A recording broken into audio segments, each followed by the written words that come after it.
I do want to encourage you to please ask questions as they come up. I like to talk, so sometimes I need to take little breaks here and there to make sure that I'm allowing people to jump in. But if you got a question, throw your hand up, throw it out, throw something at me, whatever you need to do. You know, we want to really just kind of foster an environment where everybody can kind of feel free to answer or ask any questions they want. So, without further ado, I think we're going to go and hop into that PowerPoint. I got a couple things I'll be passing around to, just some visual aids, just to kind of give a different take on some things, but for the most part, it's going to be pretty straightforward. So, in that PowerPoint, we're probably going to skip ahead a little bit. The first few slides talk about the machine itself. So I'm just going to basically gloss over that a little bit. The SRT 100s, they're basically two pieces. One, the base unit is going to be inside the room. The console is outside the room. Okay, it is an analog unit, which means that there's no connectivity really involved other than those two pieces. So with that being said, the dedicated SRT room is going to have special preparations done. All right, so touching a little bit of the radiation safety aspect. So inside of the room, there's actually leaded drywall. So it's drywall that we see, but behind it there actually is a piece of lead. Okay, that was done when the machine was first installed.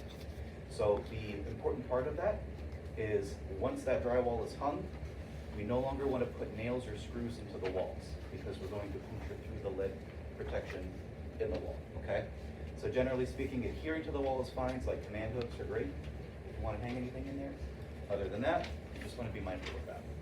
Also with that room, I'm sure you've noticed there's a very heavy door. So that door is also lead lined. If you ever took a moment and you looked right down the middle of the door, you'll see that there's a piece of lead from top to bottom. So that room is completely lead lined. That being said, obviously you can do whatever you need to in that room. It doesn't just have to be SRT. You can do other procedures in that room whenever you're not using the device, whatever the case may be. With the device, there was a series of applicators, or cones that we call them. So these are different diameter pieces that we put onto the machine, allow us to treat different size areas. Typically, the most units will ship with a 1.5 centimeter diameter, and it goes to a 2, a 2.5, 3, 4, and 5.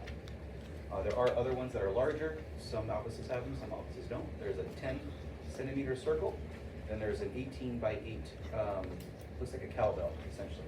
That's used more for keloid applications. But there are different sizes available with the intent that you can treat different size lesions. With the applicators, you're also going to have the patient protective equipment. So they're going to have a lead apron, there's a thyroid shield, and there's eye protection involved. Eye protection can include either the lead blind glasses, so we've got some very stylish looking goggles that go over the eyes, or if you're treating on the head or the face, typically we'll use little lead cutouts, and that just gives a little bit closer contact over the eyes to protect those, okay? Also in there, that comes with the machine, there is the toolbox. So this is something that some people love to do, some people hate to do, but you have the ability to cut your own lead shields. So you can order a roll of lead material. It looks like a roll of aluminum foil on steroids is the way I like to describe it. So it's a big honking roll, it's like I think it's like 14 inches wide by 4.5 feet long, but you can create your own lead shields, all different shapes and sizes needed, especially if you're like to treat keloids or something like that. It can be a little bit odd shaped sometimes. So, but it does also come with a kit that has perfectly cut circles already pre-cut for you. So that's another nice little tool that we don't use if you have something already done. All right, there's the warm-up process involved. So with the machine, we can't just turn it on and start treating patients. So we got to go through actually 3 different little things we're going to do first thing in the morning. The first is the warm-up. So just like preheating the oven, I can't just throw the cookies in and expect them to cook, right? I got to actually preheat the oven first. Same thing with this. If we were to try to start treating immediately after turning it on, the components weren't warmed up properly, we're going to crack our X-ray tube, and those are expensive. Why are they expensive?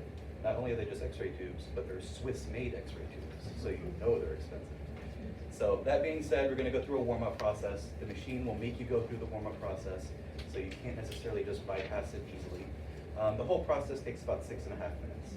So pretty much come in the morning, turn on the machine, close the door, put the key into this console, turn it, push the start button.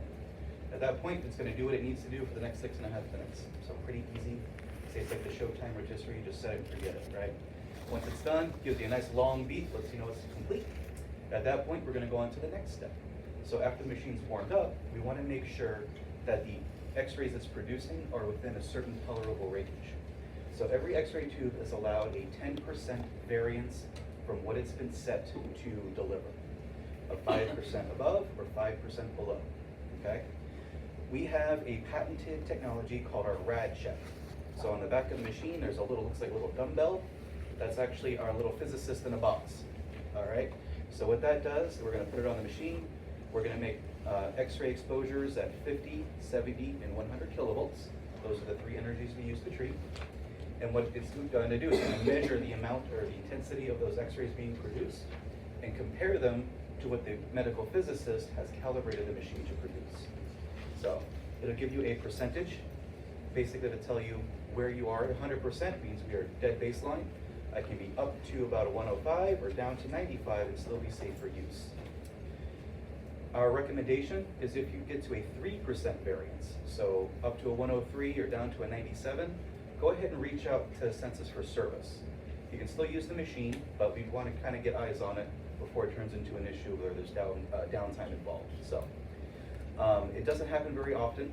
Those Swiss-made X-ray tubes hold their calibrations very well.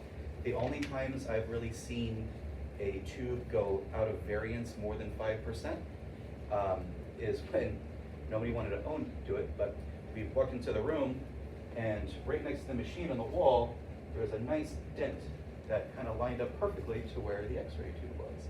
So somebody slammed it into the wall. And inside the housing, the tube will shift, and that will cause a variance of that height. So as long as you take care of the machine, it'll take care of you, okay? So don't beat it up too much. Other than that, they're pretty resilient. They're workhorse units. You know, typically don't have a whole lot of issues with them, but yeah. So that's the rad check. So once we know it's safe for use, the last thing we want to do is make sure that the built-in safety features of the room and the machine are also working as well. So that just entails turning the machine on. We're going to let it start making an exposure. We're going to check that the X-ray on light that'll be above the door illuminates. You can then open the door to the room. There's a door interlock switch. So basically it just looks like like part of the alarm system of your house. So it's got a little rectangle on the door frame, a little rectangle on the door. That door has to be closed to complete a circuit. When that circuit's complete, I can make an exposure. If I open the door and break the circuit, it immediately stops the X-ray production, okay? And then lastly, there is a black stop button on the console. It's like a pause button. So if we were delivering a treatment to a patient, we're watching them on a baby monitor, you see that they move, we can just either open the door or push that stop button. We can pause delivery mid-treatment, assess the patient, come back out, and then resume, pick up where we left off to finish out the treatment, okay? So pretty straightforward.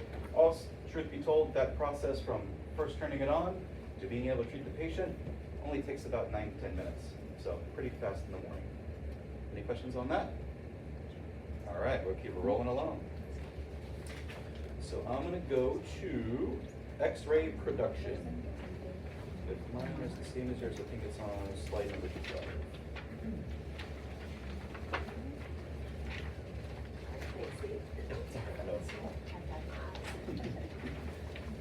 All right, so X-ray production. So what are we actually using? With SRT, with our device specifically, we're using a kilovoltage-based photon beam that's being created with a cathode ray X-ray tube, okay? So a cathode ray X-ray tube, these are what are utilized for diagnostic purposes. So that's what you find in the hospital for chest X-rays, CAT scans. Ours is just a smaller version, okay? But it works almost exactly the same. The way I like to equate it is that a cathode ray X-ray tube is pretty much just a glorified light bulb, okay? With a light bulb, you have a glass envelope containing a filament of wire that we heat up. Essentially, that's kind of the process of creating X-rays as well. We have a cathode ray X-ray tube, so it's a glass envelope that contains 2 different sides, a cathode and an anode. On our cathode side, we have a little filament cup that contains a loop of tungsten wire. The way that we create the X-rays is we apply an electrical current, or milliamperage, to that filament wire. We're going to heat it up So just like with a regular light bulb, you heat it up to make it glow to make light. In this case, we're going to heat it up to the point where we start to boil off electrons from this tungsten. Once we get to the correct amount of electrons being boiled off, we fire 100% of all of that energy across the X-ray tube. So those electrons, being electrons, are negatively charged. On the other side of our X-ray tube, we have our anode, which is positively charged. So they're going to attract all of that energy. All of that energy will be deposited into a little area called the target on our anode. Okay?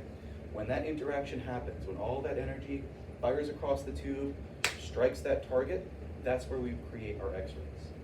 Now here's everyone's X-ray trivia knowledge for you, okay? Out of 100% of all that electron energy that we fire across, can anybody guess what percentage is converted to X-ray? 40. You've done this before. Correct. Only about 1% of all that energy is actually converted to X-ray. And actually I saw another one, it's 99.5% is waste heat, only about like less than 1%. Anyway, the majority of energy is just converted to waste heat energy. Only that small percentage is converted to X-ray. So because of that, with our light bulb, we also have a radiator, all right? So within that system, you'll see there's a cabinet on that base. Inside of there, there's some different electronic components, but there's also a water tank. So that is a liquid-cooled or a water-cooled X-ray tube that we're using, okay? Now, it's nothing that anybody needs to worry about maintaining. There's some lasers out there we got to fill with water every so often. This isn't like that, okay? It's a closed system. It is just like the radiator in your car. So as part of the normal service of the machine, a service technician would go and make sure that the water filters are changed or topped off or whatever else. But it is a closed loop system, so it should never be losing water or anything like that, okay? All right, so we created those X-rays. Now, what happens with them? Before those X-rays exit the tube and interact with the patient, they're going to go through a filter. So when we make those interactions, we're going to have X-rays of differing energies being created, but we want only those X-rays of a certain value to interact with the patient. That's kind of the whole idea behind doing SRT. We want the same dose to the same area routinely, okay?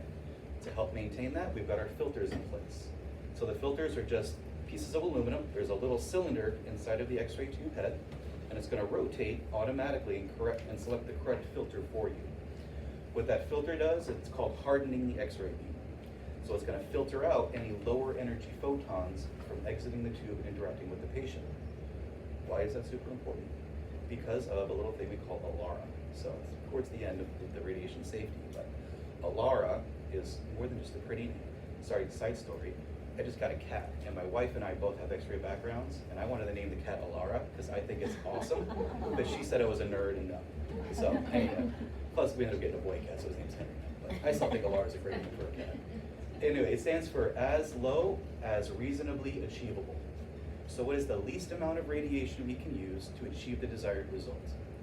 Part of that is the filtration process. If we can filter out lower energy photons that are non-therapeutic, that saves the patient some dose. So we're able to maintain that integrity of the beam to ensure that we're delivering dose adequately and properly to those treatment feeds. Okay? All right. So you guys got through the majority of the X-ray production right there. So controlling factors for X-rays. So how do we actually make the X-rays? We know the process, right? We know the machine. But what's happening? There's some different items that we have that we use to create those X-rays. We're going to have milliamperage, kVp, or kilovolt peak, our treatment time, our SSD, or source to skin distance, then our filtration, which we discussed, and the inverse square law. So milliamperage, that is a fixed value for the machine. It'll either be 8 or 10 mA, automatically selected for you. You don't need to worry about setting it. All that is the electrical current we're applying to that filament. Remember, we got to heat up that filament to strip off those electrons. That MA determines how quickly we heat up that filament. The kV, or kilovolt peak, that is the potential energy of the tube. So that's how fast we're going to be shooting those things out. Clinically, kVp is going to be one of the items that we select as part of a treatment prescription. It correlates to the depth of penetration into the tissue, okay? So real quick, I'll say it multiple times throughout the training, but the general ranges involved with kVp, you have 3 different options to choose from: 50, 70, 100. At 50 kV, we can deposit 50% of our energy, about 3 to 5 millimeters into the tissue. At 70 kV, we can get a range somewhere between 6 to 9, so I like to average it to about 7 millimeters. And then at 100 kV, it's roughly 10 to 12 millimeters in depth. That is the deepest we are effective, okay? We are superficial, so we're gonna stay superficial. Now, regardless of those penetrating abilities and how deep we go, no matter which kV energy we select, based on the physics of things, we are essentially, we are 100% of the dose at the surface of the skin, regardless of what kV energy. It just depends on how further we get into the tissue. So 100% is at the surface. As we begin to enter into the tissue, we begin to drop off pretty sharp. So 90, 80%, 70, 60, 50. We want 50% of our energy to be at the bottom of our tumor bed, okay? So that's part of the aspect of dosing a prescription, writing a prescription. kV is depth. We're gonna go back and hammer that in a little bit more later, but this is a good introductory point for that, okay? Time. The amount of time we set on the device is also part of the prescription. The more time we put on the machine, the more X-ray dose will be produced. The way that time, kV, and MA all kind of correlate, and I like to use this one in areas where it can potentially snow, because I live in Florida, it doesn't make any sense. But let's say it was snowing outside, we want to have a snowball fight, okay? All of these snowflakes in the air would be like our electrons. So the more MA, the more milliamps involved, the more there is to work with, okay? The time is how long we spend collecting all of those electrons, collecting those snowflakes. So the more time we spend, the bigger our snowball or X-ray dose is going to be. The kV is how hard I throw the snowball. So 50 kV, you're just going to love it. 70 kV, you're trying to put a little bit more on it. And at 100 kV, we're trying to throw it as hard as we can, okay? That's kind of how those three come into play. The other aspects that is important is the SSD, source to skin distance. That's just how far, basically, we're going to set up the patient from the actual X-ray tube itself. Now, why is that important? I'm glad you asked. So, one of the fundamental laws of physics when it comes to energy intensity, or radiation in general, is the inverse square law. That's just a fancy way of saying the closer you are to a source, the more intense the radiation will be. So I love this scenario because, again, my analogies work. Pretend there was a campfire right here in the middle of the floor. If I'm here and my hand is in the fire, it's hot. As I back away, it exponentially gets cooler. Back here, it's cooler. That's the same idea behind anything radiation, not just SRT. Now, the caveat: when the medical physicist calibrates your device each year, he is going to say each kV energy will produce a certain amount of radiation per minute based upon each of the individual applicators at a fixed distance. So for the 1.5 centimeter diameter all the way through the 5.0 diameter applicator, the SSD is 15 centimeters, which means that the dose rates the physicist gives you are accurate at 15 centimeter SSD. So why do I keep harping on this SSD? Clinically, if we have areas where we're setting up and we had, say, this is my lead shield, this is my opening of my lead shield, and I'm treating a nasal tip. If I protrude that nasal tip through the shield, I'm thereby shortening the distance to the source, which means the area protruding is going to receive a higher dose of radiation than intended.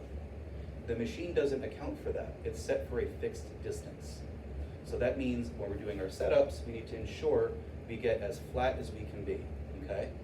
Now that goes opposite. If I have an area specifically, say, again, you're treating it like a nasal bridge, but you have a large lesion and your treatment field goes down, slopes down on either side of the nose. Areas that aren't flush with the shield, there's a longer distance, which means it's getting lower radiation than intended, okay? So for protrusion, there is no mathematically safe way to adjust that. We just need to physically adjust our setup and make things flush. If you have slope, if you have this drop off, we call it a gap, that is something we can calculate. When I say we, I mean Sensus. You could send us some pictures of your setup, send us your prescription, send us a picture of you measuring. You're physically going to take a little ruler, put it through the opening of the shield, and measure to the bottom of your treatment field.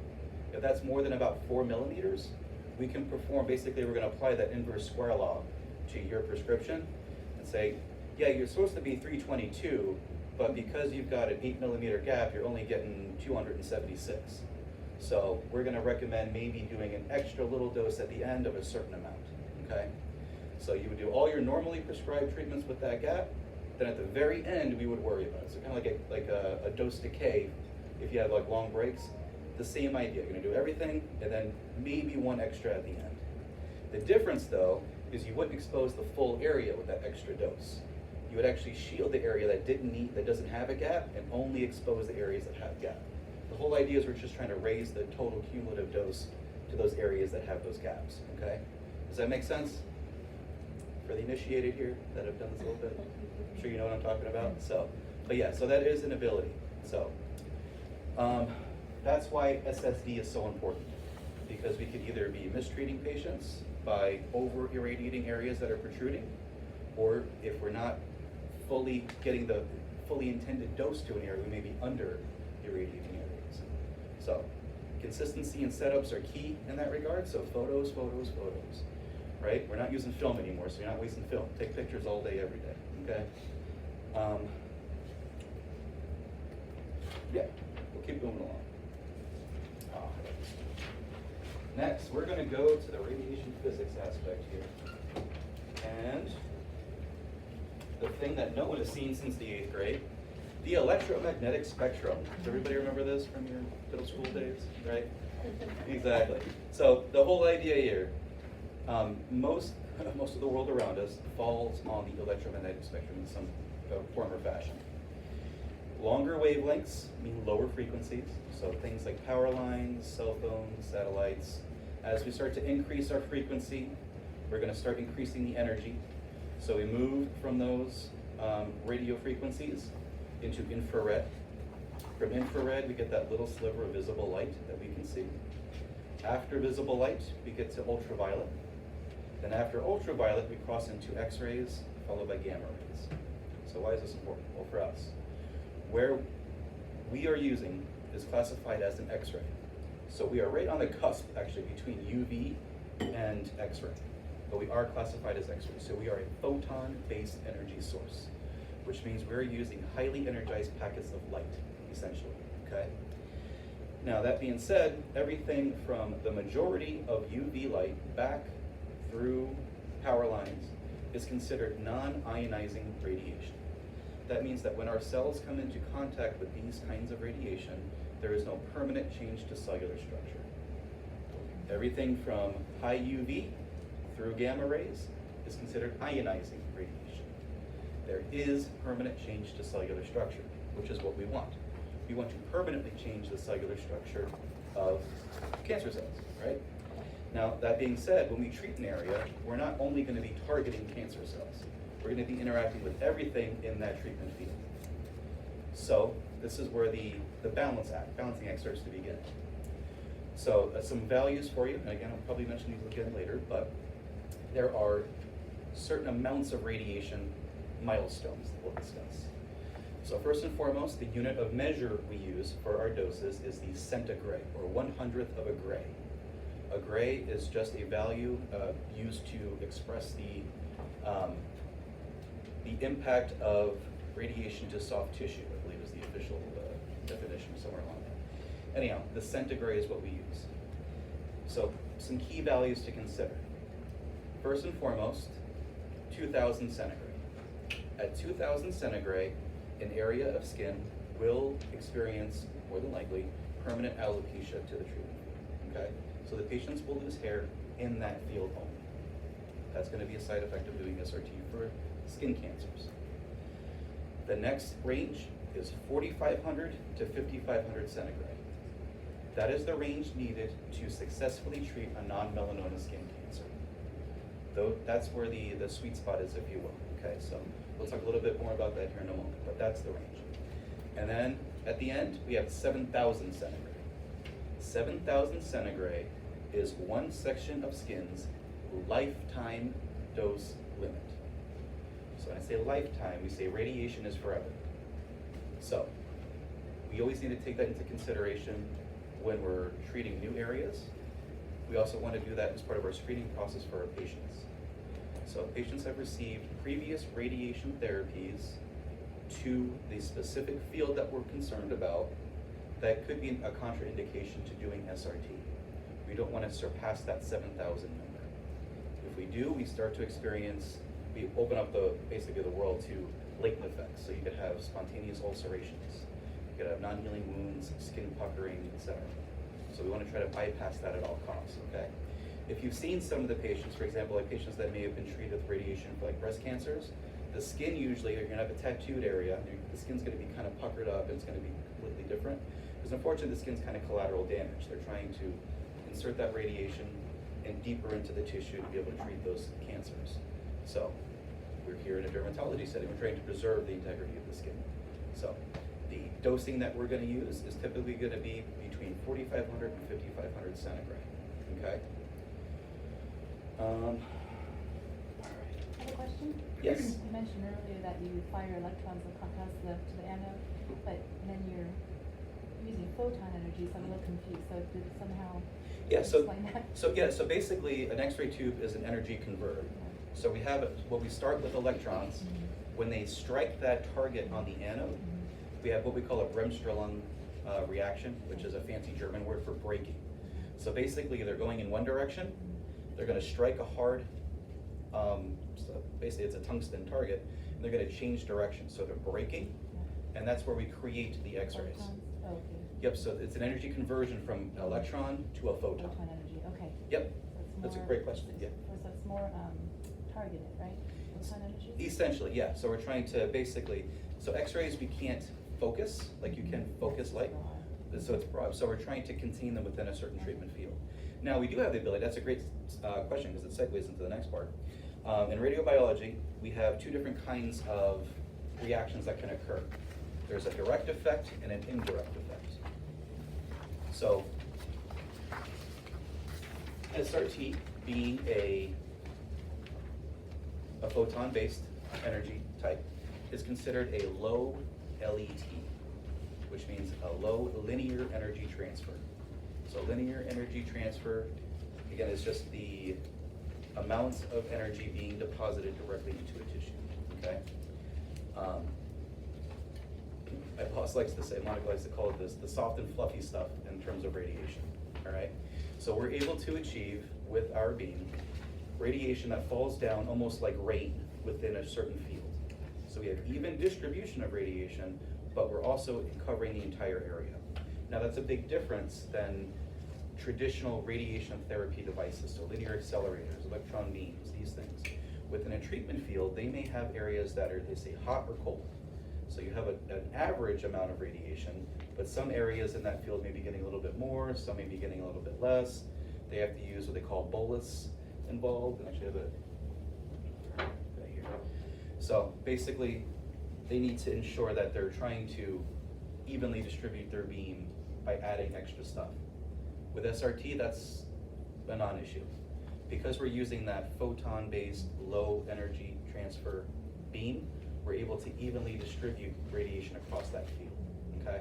So I'm gonna touch on that here again in a moment. So direct effects and indirect effects. Being that low LET, as I just mentioned, means we're able to achieve some indirect effects versus a direct effect.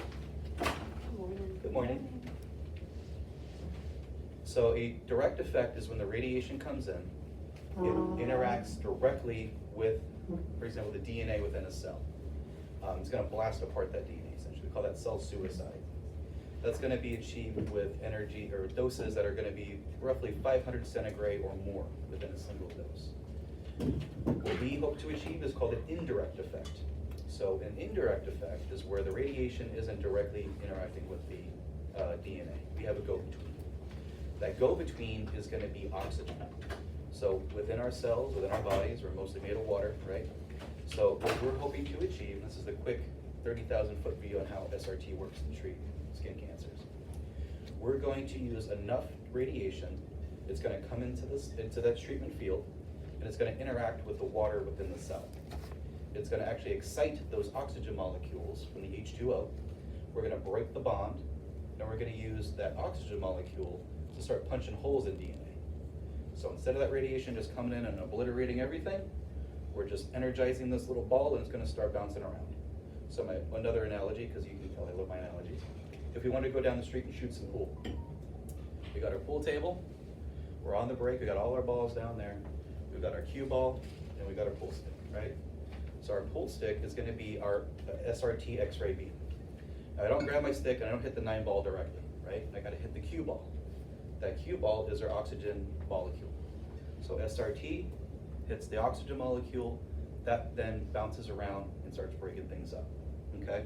That's the hopeful, and that's what we're doing when we're using anywhere between, I'd say anywhere below 500 centigrade to treat an area, okay? So that's the idea. It's a little bit softer on the cell. We cause damage. We're not completely killing cells. So how are we actually killing off cancers then? I'm glad you asked. So you've got your normal skin cells, right? Your normal healthy tissue, and you've got your cancer cells. Your skin cells have the mitochondria in place to be able to repair DNA before they try to split off and reproduce. The cancer cells try to reproduce so quickly. They don't have those same biomechanical processes in place. So over time, we're going to start damaging the DNA of the cancer cells. They're going to try to reproduce, but that DNA is damaged, and those cells are going to die off. So over time, we're kind of chipping away at these lesions, this group of cancer cells. We're killing them off slowly and surely, while also maintaining, we're not going so hot and heavy that we're going to kill off those healthy skin cells. That's why we typically don't treat 5 days a week with high doses of radiation. Typically it's going to be broken up, 2 days a week, 3 days a week, give a day in between to recover. We want to be able to find that nice balance between allowing our skin to rebound and repopulate versus still making sure we're aggressive enough to kill off these cancers, okay? Does that all make sense? It's pretty basic stuff, yep. All right, we're gonna keep chugging along. We're doing great.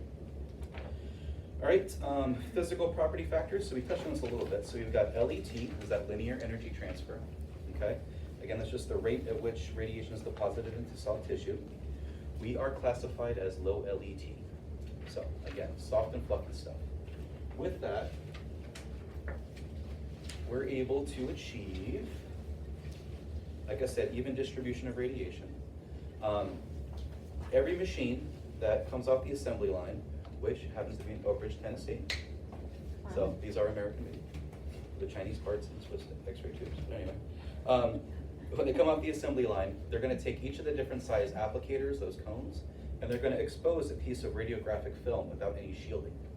What we're hoping to see is nice even distribution of black with no, we call them coronas, so coronas would be outside of the field, and minimal penumbra, which means inside the circle, the edges may be lighter. So with SRT being that low LET, low energy, we're able to achieve even distribution of radiation across that field. So that's a big difference than some of, like I said, some of the other radiation therapies out there. Electron mean the penumbra, which means the edges, there's a pretty sharp drop off. So they're not gonna get as much radiation as other areas. So sometimes they compensate for that, they use a higher amount, they put what they call a bolus over the rest of it, so it all does even out eventually, but it takes a lot more, it takes a lot more smarter people than I am, but physicists, dosimetrists, and everybody else involved, okay? So KeV, which is kilovoltage, that's what we use, 100 is our maximum, so 50, 70, 100 kV. We're delivering 100% of the dose to the surface of the skin. Linear accelerators, so traditional radiation oncology devices, they operate usually in the range between 6 to 12 MeV, or millivoltage, so megavolts, sorry. They're using millions of volts as opposed to tens of thousands of volts. They are designed to deposit radiation doses inside the body, okay? So another analogy, I was going to come up with one.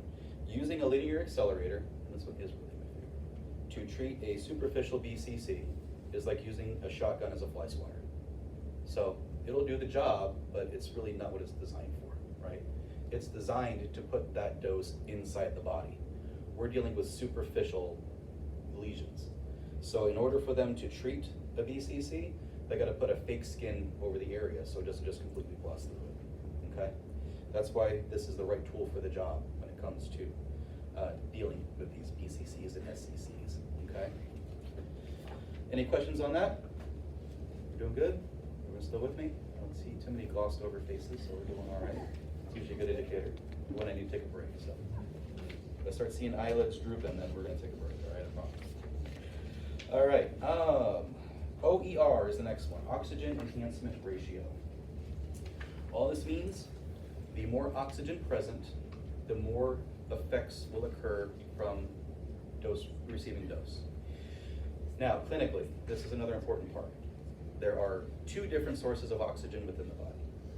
Areas of higher vascularity, such as the face, the scalp, good blood flow, so there's good oxygenation of the tissue. With that, basically that means those areas can tolerate higher doses of radiation more frequently because they're going to be able to repair those cells a lot faster because of that good blood flow, okay? Now, other areas of the body, there is also some oxygen present, but it's not as conducive to healing. So, for example, areas of lower legs, venous stasis, edema. Edema is all that water on the legs. Water is what? H2O. So there's plenty of stuff for SRT to work with. But it doesn't have that same blood flow, that good vascularity to come in and help for those areas reproduce and recover. So that's why we say there's not a one-size-fits-all protocol for SRT, right? Every lesion should be treated independently, even on the same patient. You wouldn't necessarily treat a lesion on the cheek the same as you would on a lower leg, okay?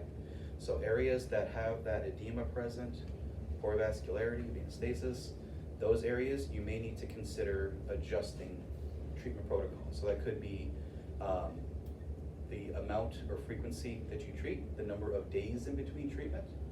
It's certainly gonna impact the amount of radiation per treatment. So you may need to go a little bit on the lower end, which we'll talk about here in a moment, as well as the kilovoltage, so how deep do we wanna go?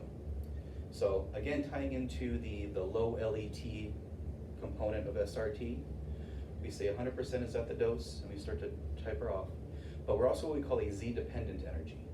That just means that the X-rays are going to interact with different types of tissue differently. Specifically, bone is a big one, okay? In terms of penetrability, we can penetrate the soft tissue pretty easily. However, we can't necessarily penetrate through bone. Bone will absorb a bulk of energy. However, there's always potential for what we call backscatter. So basically, the energy could come through the tissue, strike bone, and then could scatter back. Now that's typically going to happen with higher kV energies in thinner skinned areas. For example, if you were to use like 100 kilovolts on a pre-tibia, there's not a lot of tissue there to begin with. So all that energy is going to go through the soft tissue, strike the bone, and then it could backscatter. So you could inadvertently double dose the patient, something along those. You really can't really calculate that. But it opens up the door to some quickly occurring adverse effects. So moist desquamation, skin breakdown, that kind of thing. So again, different parts of the body are going to be dosed differently. Now, if only there was some treatment guidelines that would help us navigate these waters. Well, I'm glad you said that, because there are actually, in the folders, in the middle, there are some treatment guidelines. We're going to get to those here in a little bit, but that is a great resource when you're trying to determine the correct parameters to select for different lesions, different parts of the body, okay? All right, let's keep moving along. Let's see, the 4 biological factors that influence fractionation responses, the 4 R's. So whenever we are starting to treat patients, so we're starting a treatment regimen, there are different things that are happening. We're going to discuss this for the most part, so it's just kind of hammering it home, but 4 R's that can occur, or do occur. The first one is going to be repair of sublethal damage. So there are 3 different types of damage that can occur when we come into play with radiation. There's going to be the potentially lethal, which means there's a small chance of death to a cell. There is the sublethal, which means they're going to be damaged, but we're not going to kill them. That's where we fall. Then there's lethal, which is that cell suicide, high amounts of radiation being deposited into the tissue. So we fall in that sublethal range. So there is going to be repair of those cells within the treatment field as long as we allow it to occur, right? So we're not treating 5 days in a row, hot and heavy. We're going to take our time with this, space things out, give a day or two in between treatments to allow that skin to repair itself. Next, redistribution. So it's just kind of saying that as we start to get going with a treatment scheme, the tissue is going to kind of get into a rhythm where it's like, all right, I'm going to get hit, I'm going to repair, I'm going to split. I'm going to get hit, I'm going to repair, I'm going to get split. That's when we start to see some of the biological effects occurring. So generally speaking, for the well-acquainted here, it usually takes about 4 to 6 treatments before we really start to see that redness setting in. It's because it takes a little bit of time for things to really get moving, okay? Next, the reoxygenation. So a lot of those tumors that we're dealing with are going to be hypoxic. So there's not a lot of oxygen present in those. As we start to break them up a little bit, we're going to start to get some of that blood flow back, and we're going to start to see the effects really start to kind of pick up. And that's why after that, about that 4 to 6 treatment, that's where we really start to see things really take off, okay? And then we've got the repopulation. So as those cancer cells die off, the skin cells are coming back in to replace them, okay? That's why at the end of a treatment scheme, you bring them back for their 6-week follow-up. You see, generally that skin looks like baby skin. Like it really is just kind of new skin that we're kind of growing there, okay? So one of the side effects can be either hyper or hypopigmentation, depending on the skin type. For the hypopigmented, usually the Caucasian populations, we say, well, we're kind of, growing some new cells here, so it's going to take a little while to match your 65 years of sun exposure, right? So it may look a little bit lighter, but over time it does tend to even out. So you can let the patients know that as well, all right? Everybody good so far? Before I get to fractionation. Okay, more due. Fractionation. So we know that it takes what range to treat a skin cancer? Who was paying attention in the beginning? 4,500 to 5,500 centigrade to treat a non-melanoma skin cancer. Well, how the heck do I know how to do that responsibly? I'm glad you asked. There were 2 gentlemen back in the 1970s, Orton and Ellis. Dr. Orton is based in, I believe he's in Minnesota. He's a radiation physicist.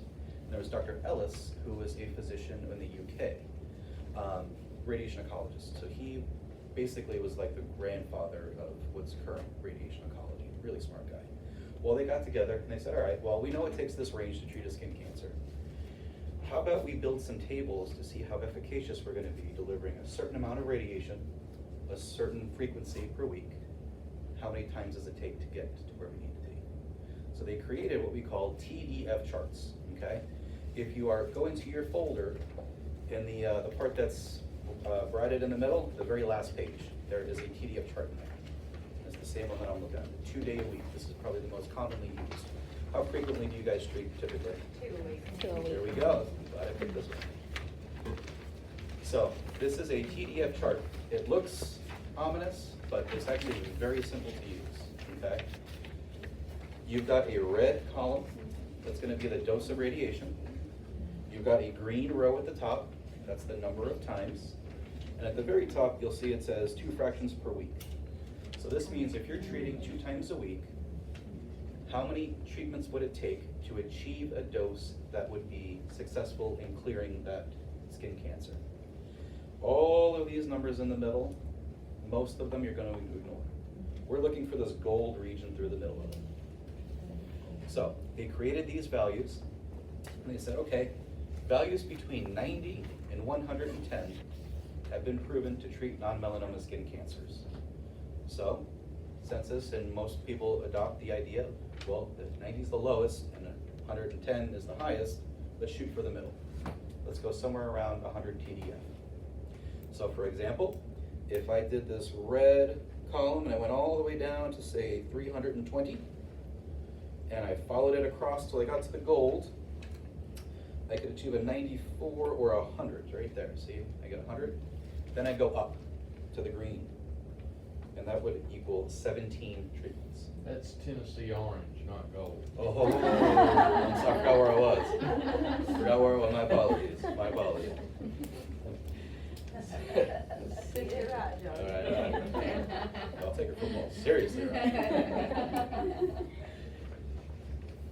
All right, so this is what we use to kind of determine how often the patient needs to come in, okay? Now let's play with these numbers a little bit. So we did 320, I can get to 117 fractions.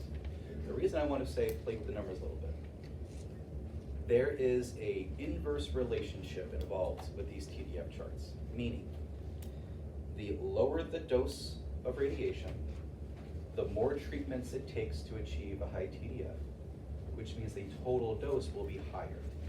So lower dose per fraction equals higher total amount. Higher dose per fraction means lower total amount. So that's why there's some finesse in picking this. It's not just a one size fits all, because areas of the body can tolerate more than others, right? Another thing we need to consider, especially when we're screening our patients, are some of the history of the patient, essentially, right? So it's a big part of it. We already said previous radiation exposure to the treatment area, that's gonna be a hard stop, okay? But aside from that, sun damage, right? So when it comes to radiation, we say 7,000 is that threshold limit, right? That's not just from radiation therapy procedures. That's gonna be from the world around us, right? Environmental radiation, we call it. We're constantly being bombarded with radiation from cosmic rays, UV rays, the ground, radon, everything wants to kill us, right? Let's be honest. So we need to be mindful of that.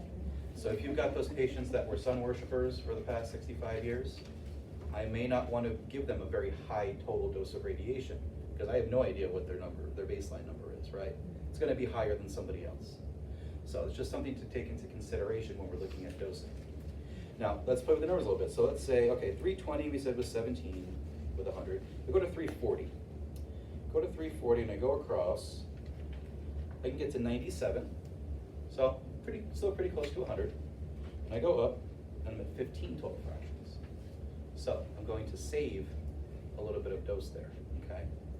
Now, if only there was like an easier way to see all this information. So glad you asked. If you go back into your folder, and there are treatment guidelines I told you about, so it's the one that's attached in the middle. If you go in, and it's labeled page 74. There are 3 tables.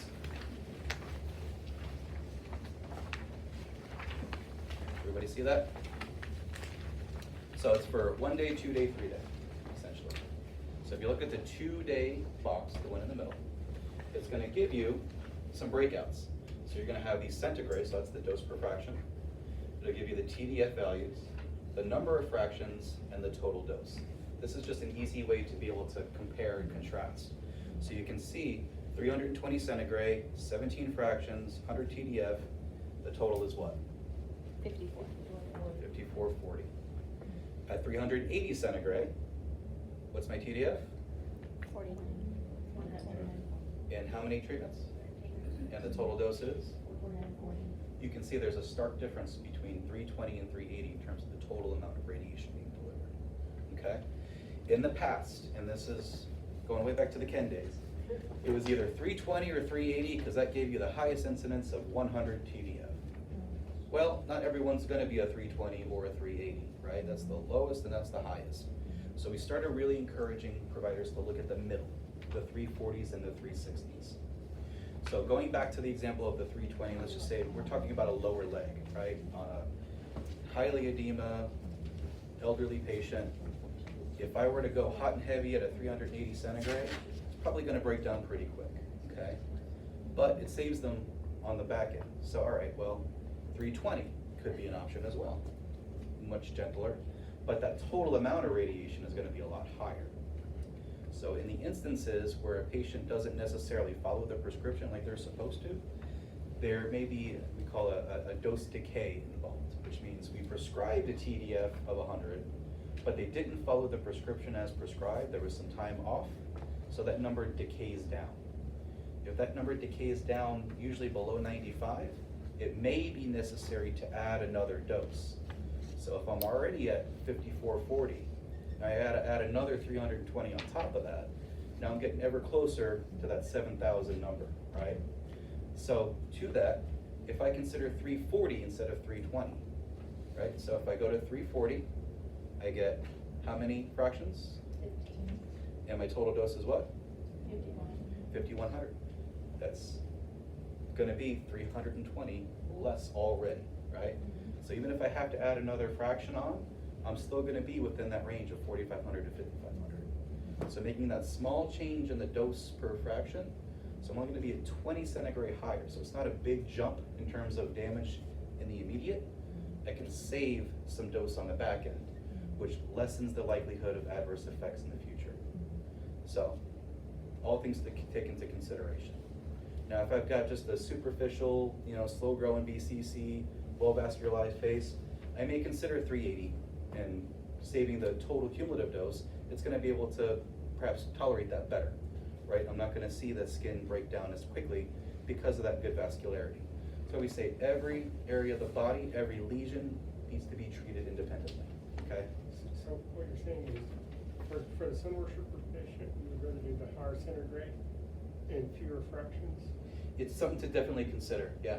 It depends on where, but yeah, it's something to take into consideration. And now the glory is this. How long have you guys had the machines? A long time. I'm still here, right?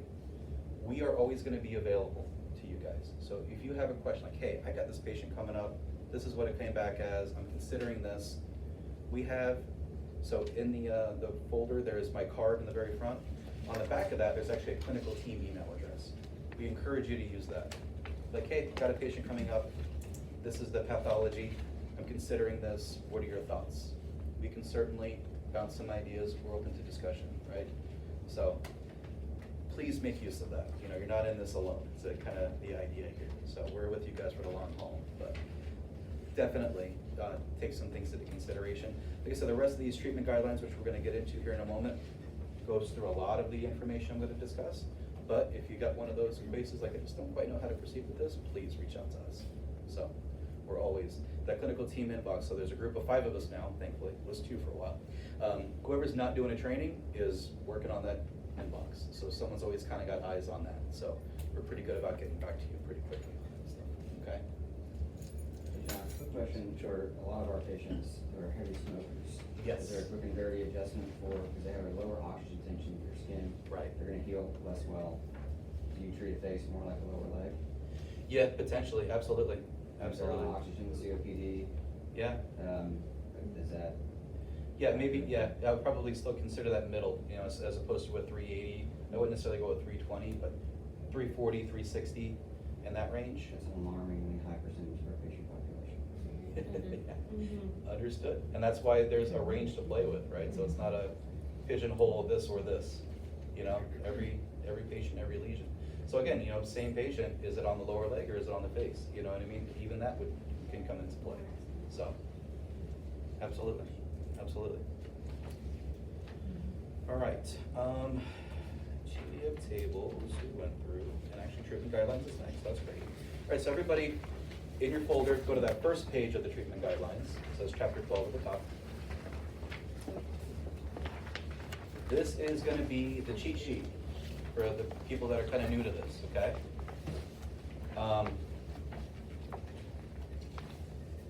Top of it just kind of states some of the aspects that go into selecting treatment parameters. So the tumor size, so larger tumor sizes usually infer a higher risk lesion, which may need to be treated a bit more aggressively, okay? Tumor site, so certain areas of the body, so the face, especially around the eyes, nose, lips, ears, can have a higher risk of recurrence as well. So again, we need to take that into consideration when we're selecting our treatment parameters.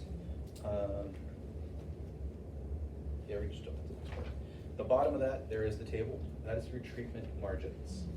So with every lesion, we're gonna have our licensed practitioners going to mark out the visible lesion.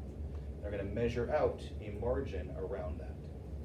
For the real quick and dirty rules of thumb, BCCs, generally anywhere from, we recommend a 5 to 8 millimeter margin. An SCC is a hard 10 millimeters all day, every day, okay? That just ensures that we encompass everything that we see and that which we can't. It used to be an 8 millimeter margin for a BCC, but there was some consensus guidelines that were published back in 2021, I believe, and they were using margins that were smaller than that. So in the report, The peer-reviewed study, they reported margins as small as 3 millimeters. I think that's a little too tight. We recommend generally at least a 5 millimeter margin. All right. Any questions on that part? That's good. All right. Next page. So energy selection is going to be based upon the lesion thickness, histology type, the age of the lesion, density pattern. And you'll see it in bold. Note, when possible, debulk lesions. Whenever it is medically appropriate, I like to say, we recommend debulking the lesion. The less we have to try to penetrate through in the beginning, the more likely we're going to be able to fully irradiate the depth of that lesion, okay? So generally, whenever it's medically appropriate, so you might have those patients though that are on blood thinners, it's on a lower leg to begin with, you're really hesitant to debulk, understood. In those cases, in areas that are raised above the surface of the skin, we may consider using a higher kilovoltage at the start. Over time, it's going to flatten out, then we can back off the kV energy because we no longer need to go as deep, okay? But generally speaking, if you can debulk, we recommend it, okay? Now that being said, how quickly after debulking can we start? There's offices that do it the same day.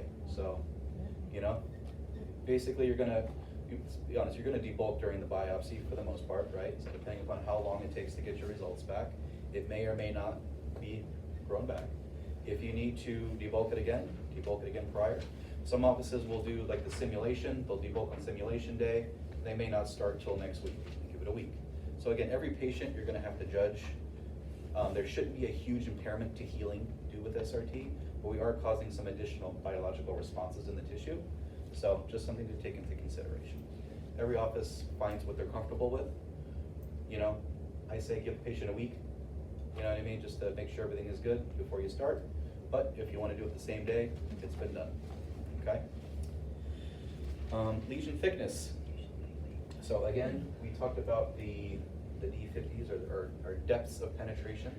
So 50 kV, again, anywhere from surface to about 3 to 5 millimeters. 70 kV, get down to about average of 7. 100 kV, 10 to 12, okay? If you end up with a lesion that you suspect is a centimeter or more in depth, don't pass go, do not collect $200 with SRT. That's gotta go surgery, radiation oncology, whatever the case may be. Same with perineural involvement. We don't wanna mess with that. Rad-onc, surgery, other treatment options, okay? That's the biggest thing with SRT. We're, you know, Sensus, I'm not here to tell you every lesion should be treated with SRT. No, we're just another tool in the toolbox, okay? So, always make the correct, you know, course of action for the patient. Have that discussion with the patients.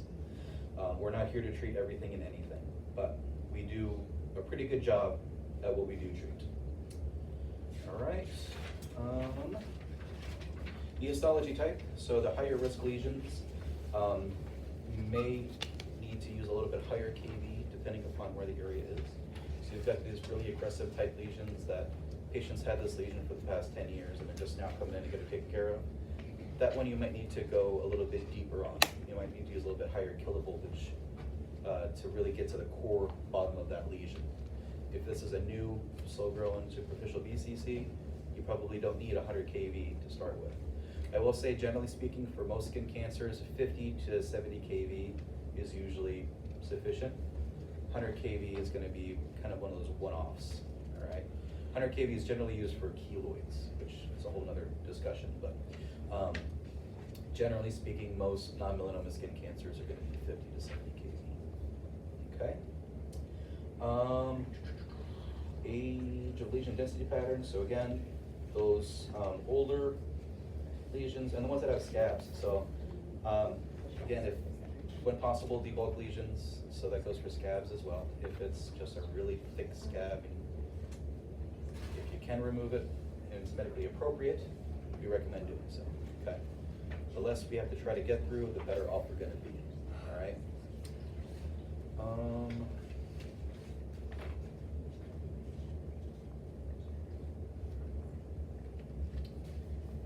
So before we get into the fraction schemes, I think this is a good spot to take a quick break. So we left off talking about some of the different items to take into account when we're selecting our different dosing. So let's talk about, again, those fractionation schemes themselves, right? So we already touched on this with the TDF charts, but we're gonna talk about it again. So generally speaking, we recommend fractionation schemes that provide us with the TDF somewhere between 95 and 100 realistically, okay? Generally speaking, the starting TDF should be the ending TDF unless there are any breaks involved. So breaks, what do we mean by breaks? So breaks, AKA decays. A break is anything or any length of time that is 5 days or more in between treatment days. So for example, patients being treated Mondays and Wednesdays, for example. They come in Monday, they come in Wednesday, they come in Monday, they don't come in Wednesday. They come for the next treatment the following Monday. So we count the days in between we count the days in between Mondays. So Tuesday, Wednesday, Thursday, Friday, Saturday, Sunday. You see, you gotta count the weekends because radiation doesn't take a day off, okay? So that would be 6 days in between treatment days. Therefore, we would need to do what we call a dose decay. Now, back in the day, for people that are well familiar with SRT, we would have to manually count how many days a patient followed the prescription as prescribed, how many days total there was of a break, and we had to calculate these decays manually. That's ways of the past now. We have what we call a dose decay calculator. So it is a product we put together, it's all online. You put in your treatment parameters, you put in the dates treated, the dates interrupted, and it calculates the TDF for you, okay? What does that look like in terms of TDF charts? John, did you know that the original calculation was created here at SCCDC? Was it? Chad did it. Chad did it? He's- Oh, wow. He's in the bathroom, but he did the original. He's actually about to come out with a new one that Oh. does it in real time. Oh, that's awesome. Each time you put in your dose, it does a decay Yeah, for you. that's fantastic. We're working on something similar on our end, so. Are you? Yeah, so our newer platforms are digital. So the SRT 100s are fantastic machines, but like I said, they're analog, so everything is contained here. Our newer systems have internet connectivity available. So with that, there is a product we call Sentinel, which is a HIPAA compliant server cloud. But with that, all of the treatment data would automatically go to the cloud, and it would in real time calculate Calculate the TDF. the TDF. So, yep, so that's actually pretty exciting too. But in any case, this is what a dose decay chart looks like. So remember I said you gotta calculate the number of days they followed the prescription as prescribed, how many days off treatment were involved, and we apply a factor to that value. So if our starting TDF was 100, because we're gonna keep it easy, and let's say the patient followed their treatment as prescribed for 20 days, and there was 20 days off, I use the chart the same way. Go down to the red column, go over to where my green value would be, and it'd be 0.93. It's not gonna be in there, I'm sorry. I didn't look at it. Okay, there's like four. Anyway, I just trying to explain it. Again, that everything's gonna be online for the most part now, but you do have access to these as well. Okay, so they'll be on that SRT University I discussed, as well as in any of the handbooks for any of the machines. It's in there as well. But basically, we would just apply that TDF factor, or that dose decay factor, in this case 0.93, to our initial TDF. So 100 times 0.93 equals 93. So instead of a TDF of 100, it's decayed down to a 93. At that point, there are two different courses of action that can be taken. We either add another fraction to increase that value, that TDF value. So each time we deliver a fraction, it's worth a certain amount of TDF points, if you want to call it that, okay? So if I add another fraction, it may raise my TDF now to just say 101, or it might be 98, whatever the case may be. Or, and this is where a clinical decision comes in, we may stop at 93. Now the reasons why we may stop below 95. If we had an instance where all those days off were because the patient just did not tolerate this well. So basically what I mean is, we start a course of treatment, we expect to treat twice a week throughout the entire prescription, but there may be those instances where a patient arrives, we're about 8 or 9, 10 treatments in, and our treatment field is looking very, we say angry, right? So basically, It's looking beyond where we expected. What do we expect to see? Good question. It's gonna be red, it's gonna be scaly.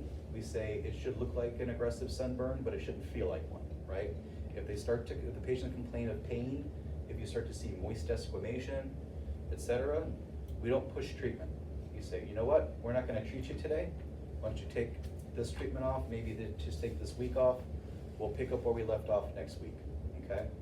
Now, if that happened multiple times throughout a fractionation scheme, and my TDF is now 93, 94, 92 even, you may make the call, like, you know what? I know that we got an appropriate amount of dose. Our TDF value may not be at 100, but I know TDF values between 90 and 110 have been proven to treat skin cancers. I can report depending on which specific studies, roughly anywhere from a 98.6 to a 98.9% non-recurrence rate with TDFs around 100.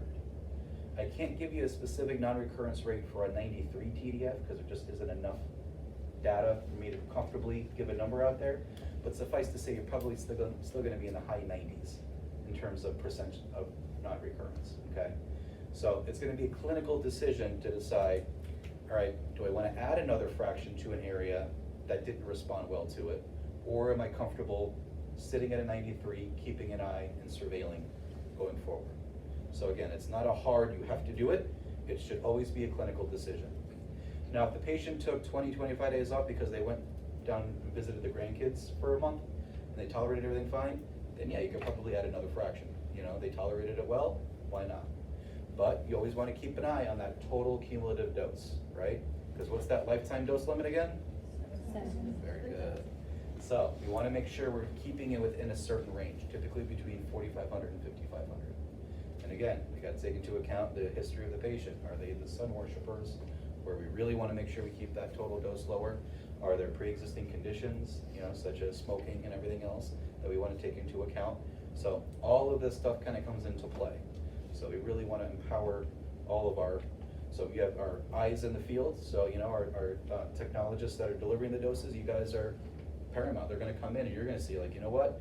I think I need to grab a provider real quick and take a look at this and decide if we want to continue or not.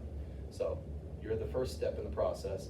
And then our providers, we want to make sure you're cognizant enough to think, you know what? That looks a little angry. I think we're going to take a break. We'll do a dose decay and we'll reevaluate at the end. So we never really want to push dose. That's the biggest part of this, okay? Any questions on that aspect of it? That was a big part. That's why I figured I'd let you guys have a quick break before I talked about that, because that was a big part that I wanted to make sure we got across. So some patients you can go from 2 fractions to 1 fraction in the middle So of treatment? theoretically, that does occur. Or lower the KV? Yes, so depending upon the scenario, both of those could be courses of action to follow. So let's say I started at a 70 kV because I'm on a nice fleshy area on the cheek, but actually, you know what, they're starting to show some signs of, you know, moist desquamation.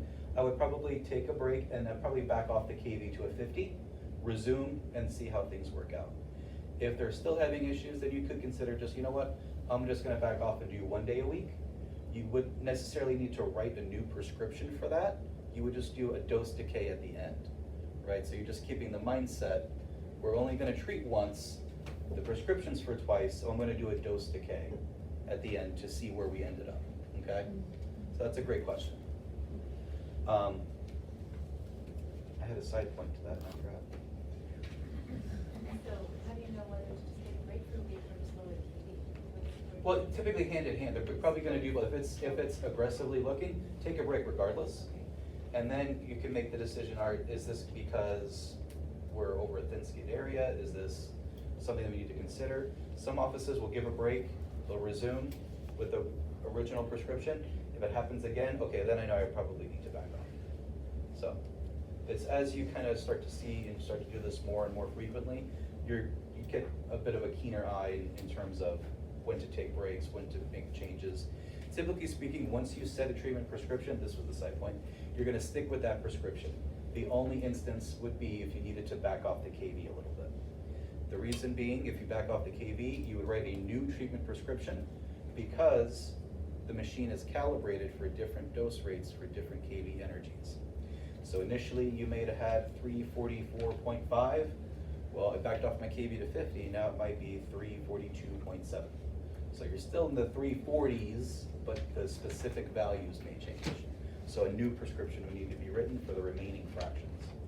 So if it was 15 originally, they got through 10, I'm gonna change my prescription for 5 more fractions at 50 kV and this, et cetera, et cetera. Okay, does that make sense for everybody? Yes? Would there ever be an instance where there would be 2 changes?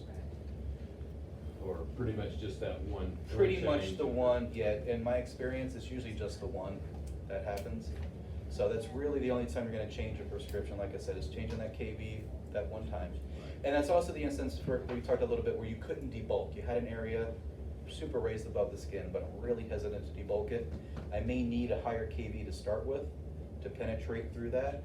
Over time, it will begin to flatten out, and I can then start backing off my kV. That's the time you want to, change that prescription. There's one other time where new prescriptions need to be written. Have you guys remember what that is? Happens once a year. Calibration. Calibration. So every year, the medical physicist will come out Better get that one. and recalibrate the machine. So usually that means the dose rates are gonna change just enough to be a pain in the neck.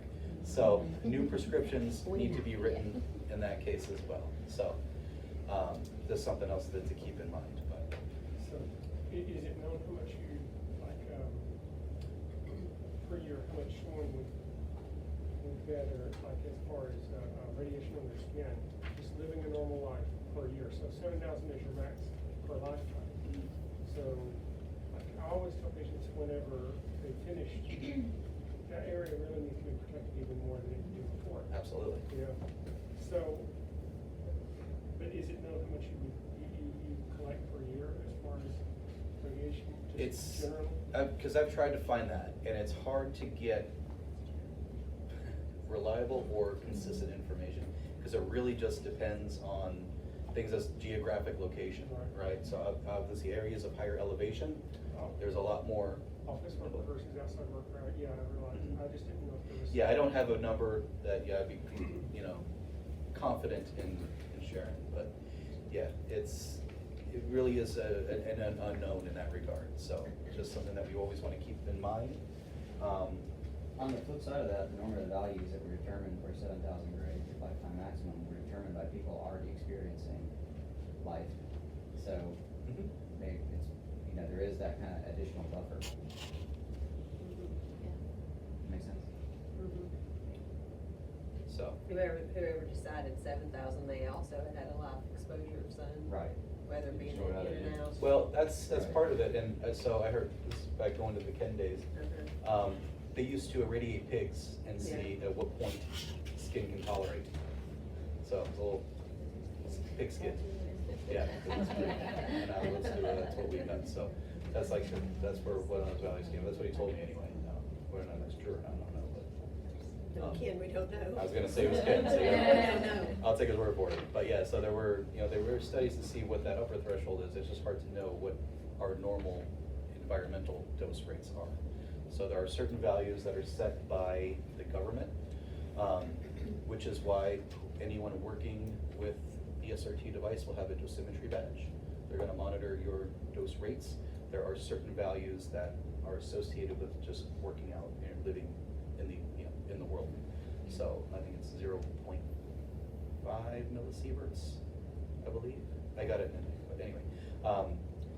There are certain values that are expected as opposed to additional exposure from working with SRT or working in radiation. But we'll get to dosimetry badges with the radiation safety aspect. So, Are there any populations that are excluded, like pilots?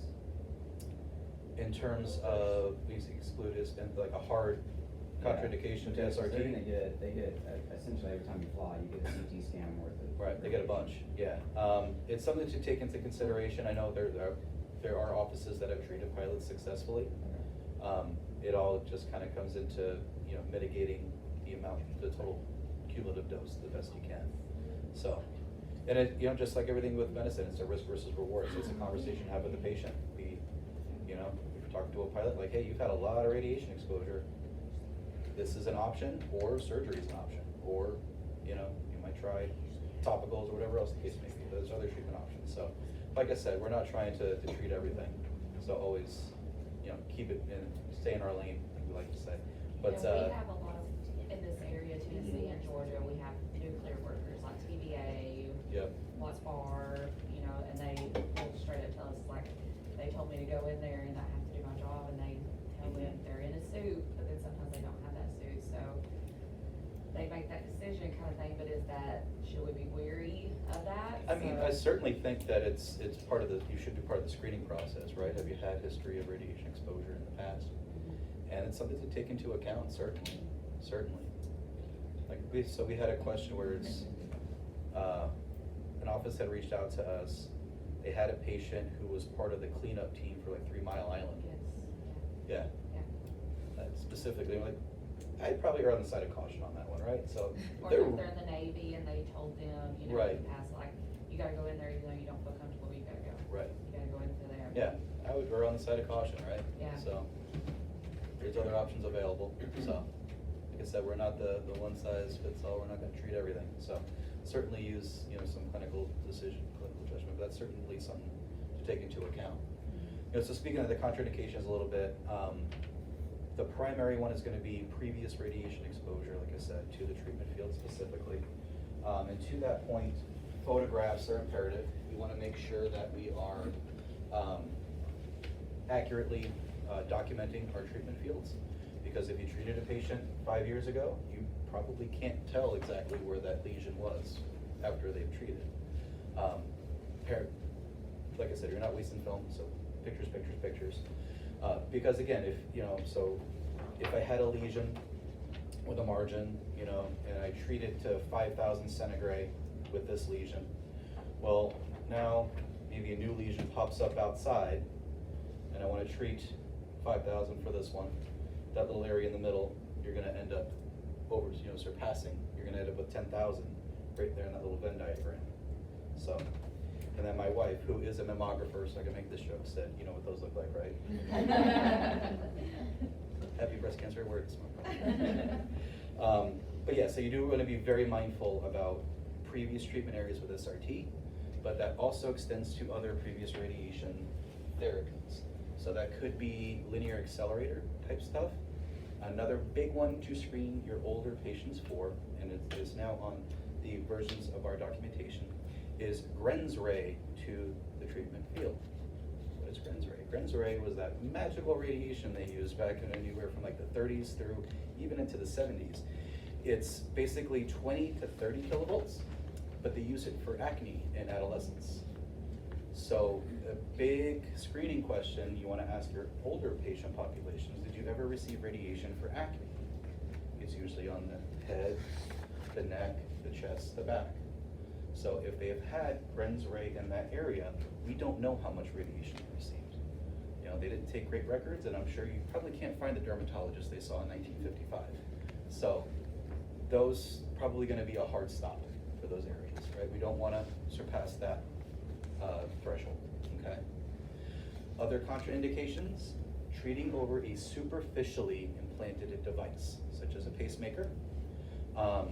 If our general rule of thumb, because we usually take the conservative approach, if they've got a pacemaker, just avoid the torso. You don't know where the leads are going. You know, I'm an X-ray tech, but you know, working, taking chest X-rays, I've seen some wires in some pretty crazy places. So it's just better to not worry about it. Cochlear implants, we don't want to treat the ears, okay? Now, other areas of the body are wide open, right? If I got a pacemaker, treat my leg all day, that's fine. You're not going to interact with the device, you're not going to make it short circuit or anything like that. It's more about just having something under the skin for the X-rays to bounce off of, that backscatter we talked about, right? So if it's superficially implanted and it's metallic, even some of the harder plastics, it can scatter some of that radiation, okay? Another one that recently kind of popped up, we had a office reach out. They said, I've got a patient, he's got a lesion on his forearm, but it's in the area, he's got the old like military tattoos, right? So it's the ones that look green now. So that's usually iron oxide they use as the pigment. So literally a little flecks of metal. So those older tattoos, I would probably not recommend treating directly over. Now newer tattoos, it's different pigment, they're not metallic anymore. So it's gonna cause your tattoo to fade more than likely, but it's probably gonna be safe. But again, those older tattoos, I would keep in mind, okay? Any questions on contraindications? Any issues with breast implants or? No. Now, we get sometimes like, what about like joint replacements? And if they're deep enough, it's usually not much of an issue. Like I said, 100% set the surface. D50 is gonna be where we wanna be, so if it's a 50 kV, 3 to 5 millimeters. There will still be some radiation that trickles through, but we're getting to, 40%, 30%, 20%. It is a pretty steep drop off. So generally speaking, those deeper implants are not gonna be an issue. You know, I have a couple pilots as patients, and they tell me the newer planes actually do a pretty good job of blocking a lot of ultraviolet radiation. Is that so, you think, or? I've heard that too. I haven't seen, I'd love to see some of the specs on it, like what are they using? Are they using like a leaded glass in the cockpit? Are they adding some additional materials to the hull? Is it not just like an aluminum tin can flying in the sky anymore? And then I So- have older pilots who, they have significant damage, Yeah, oh, yeah, absolutely, absolutely. Other offices say, like the truck drivers too, they get it a lot. The left It's side. always on the left side, yep, exactly. So, but yeah, those are the kind of things you want to screen your patients for, right? So that would be significant environmental radiation exposure. So, all things to keep in mind. We'll keep on moving along here. So fractionation schemes.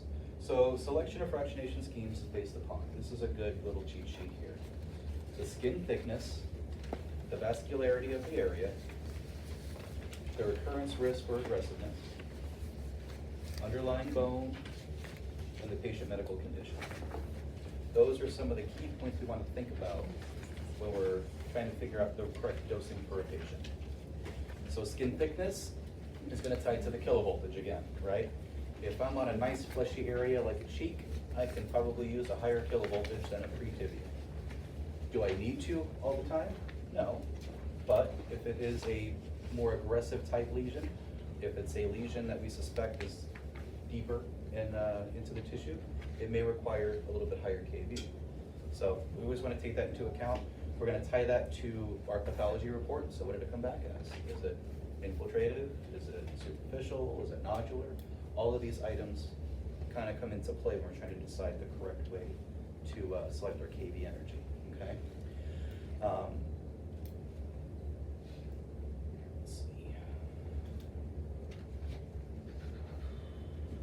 Vascularity, as I stated earlier, the highly vascularized areas typically respond better in terms of being able to rebound in between fractions versus areas of lower vascularity. So again, dosing appropriately there. So it's going to be more about the amount of radiation as opposed to the depth. The depth always comes into play for everything, but areas of more vascularity can tolerate higher doses, okay? Also with that, remember, higher the dose, the lower the total dose will be, right? Higher the dose per fraction, the less the total will be, and inverse. So areas on the lower leg, still can consider a 320, probably a 340 these days, to be honest. I can still be gentle in the immediate, but I'm not gonna, with the 340 especially, I'm not gonna be on the high end compared to a 320. So it is just about kind of thinking about how this is gonna play out in the long run. And that's where those little tables, like I showed you, that are in here, really come into play. So being able to quick reference, all right, twice a week, my choices, and I'm looking at them now. So 320 is 100 TDF, 17 fractions, but my total dose is 5440. But if I do 340, my TDF is 97, so I'm still pretty close. You only have to come in 15 as opposed to 17 fractions, and the total dose is 5100. So you're saving them, 340 centigrade right off the top just by making that small change, okay?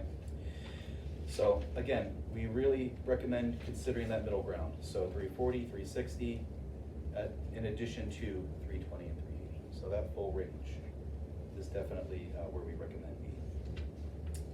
Now, there is that table there for 1 day a week fraction schemes. We typically don't recommend 1 day a week fraction schemes. We do get these questions a lot. Patients would love it, they just want to come once a week. Well, we would all love that. But generally, we recommend saving those fractionation schemes for patients that are like in a nursing home and they just do doctor visits on Mondays, right? So if that's the case, then okay, we can make it work. But generally speaking, it's gonna take a lot more to get to where we need to be, TDF wise. So the total doses with the 1 day a week are typically gonna be a lot higher than they would be at 2 days or 3 days a week, okay? What about the week on, week off? So the pulse fractionation, so that is another method that we can use to help mitigate some of the side effects associated with SRT. So if a patient, you just have a sneaking suspicion or if you have previous experience where they experience breakdown pretty easily, you can just plan to do what we call a pulse fractionation scheme. So it could be 1 week on, 1 week off. It could be 2 weeks on, 1 week off. Basically, all that means is you're gonna do a really long decay at the end, okay? That's basically all that means. The idea is that you're planning ahead of time to take breaks. The other method that most people do is it's called the RBE break fractionation. That just means you take breaks as needed. So if you get to a point where you start to see some signs of maybe they're getting a little too hot and heavy, you take a break, resume when they get back. So 2 different ways to approach it. Either you plan for it or you just take them as you need them. So again, the idea is that we don't want to push dose, right? We want to try to preserve the integrity of the skin. That's why we're in dermatology, not radiation oncology. So How do you manage decay whenever you do week on, week off method? So the same way, you would just kind of wait towards the end of the fractionation scheme and you'd add up all your days. So how many days were they treated? Okay, there was the first break. And using, we have that online calculator now where you can go through and you just plug them in. So it's usually a pretty lengthy decay, but gets the job done, so. Sensitive areas of the body. So sensitive areas of the body can include thin skin areas such as the lips or the dorsal of the hands of the elderly, right? Areas overlying bones such as the shin, areas overlaying cartilage such as the nose and ears, areas with edema such as venous stasis of the lower legs, and areas of high fat such as the upper and inner thighs and back. Those are the areas that we want to keep an eye on. Now, lips respond quickly and can respond briskly, but they heal beautifully. So we've seen multiple sites send us pictures of the lips after the fact, and they look great. But they do tend to, as soon as you're starting, you know, we say 4 to 6 generally, it could be like 2 to 3, and you're gonna start seeing effects with lips sometimes. But stay the course, we shield adequately, the results are phenomenal. So when it comes to treating areas overlying cavities, so again, the mouth, the nose and the ears, as well as the eyes, we want to use additional shielding. So every patient, every time regardless, is going to have a lead apron, thyroid shield, eye protection. Now if I'm treating a nose, we also want to use those very highly developed pieces of medical equipment. You know. They're fishing sinkers, basically. So they're just lead fishing sinkers. You take one of those, recommend like put it into a finger of an exam glove, tie it off like a balloon, and we insert it into the cavity. That's gonna help protect those mucosal membranes. Ultimately, there's still gonna be some areas that are gonna dry out, all the capillaries and everything else in there. So nosebleeds can occur. Generally, we recommend just like a normal saline spray, just keep it moist in there, and can help mitigate some of those issues with nosebleeds. Same thing with the ears. So the ears, we have those little lead sinkers. Same way, insert them into the ear canal. If you're treating an eye or near an eye, the rule of thumb is if any portion of the treatment field extends past the orbital rim, we recommend using an internal eye shield. So it looks like those contacts you'd use for like lasers, except these are different. They're going to be made of lead and they're silver plated. So you would numb the eye, insert the internal eye shield. That's going to protect the lens of the eye. So in terms of radiosensitivity, different parts of your body, different types of tissue have different tolerances for radiation. You can start to get clouding or cataracts at about 1,000 centigrade when it comes to the eyes. So we don't take eyes lightly. You want to make sure you're adequately shielding, taking all the precautions necessary, okay? Do you guys use the internal eye shields? Perfect, perfect. So so now there's 2 different kinds. There's the same company that supplies them. There's the silver-plated lead ones, and now they also have the tungsten ones as well. So some offices started using the tungsten ones because they said they hold up a little bit better. So just throwing that out there. Yeah, Who the looks the silver ones are company? great, but they're very, I guess they can scratch over time. Really? Yeah. Yes, so the tungsten ones, I'll send you the info for Okay, them. thank you. Yeah, absolutely. Yeah, there was another large practice group up in New Jersey, and they were having issues with the silver ones. So she reached out to the company and they said, well, try these tungsten. I guess they're designed for mega voltage, but, so again, it's overprotecting the eye, but never hurt to overprotect an eye. But she said they're made of tungsten, so they don't scratch nearly as easy, so. So Ken used to talk about that the PDF tables would eventually roll away and be replaced by BED. Yes. Is that ever gonna happen? I'd like to find out for sure. I really wish I it'd make life a little bit easier to have just a standard, efficacy value across the board. As far as, we're concerned, TDF is still makes implementation easier in a dermatology setting. Now, when we work with radiation oncology departments, we're talking BED. I think that as we continue to develop our user platforms, I think we may see that shift more to BED in the future. With doing things the way that we're still doing them, TDF just makes a bit more sense in terms of speaking in generalities. As we move forward and we start to have a more digital presence, we're going to have a forward-facing, like a user-facing aspect to the Sentinel that I talked about. I think it's going to you'll start to see the shift into BED as well. So we do have a system on the market. We have 3 different actually systems on the market.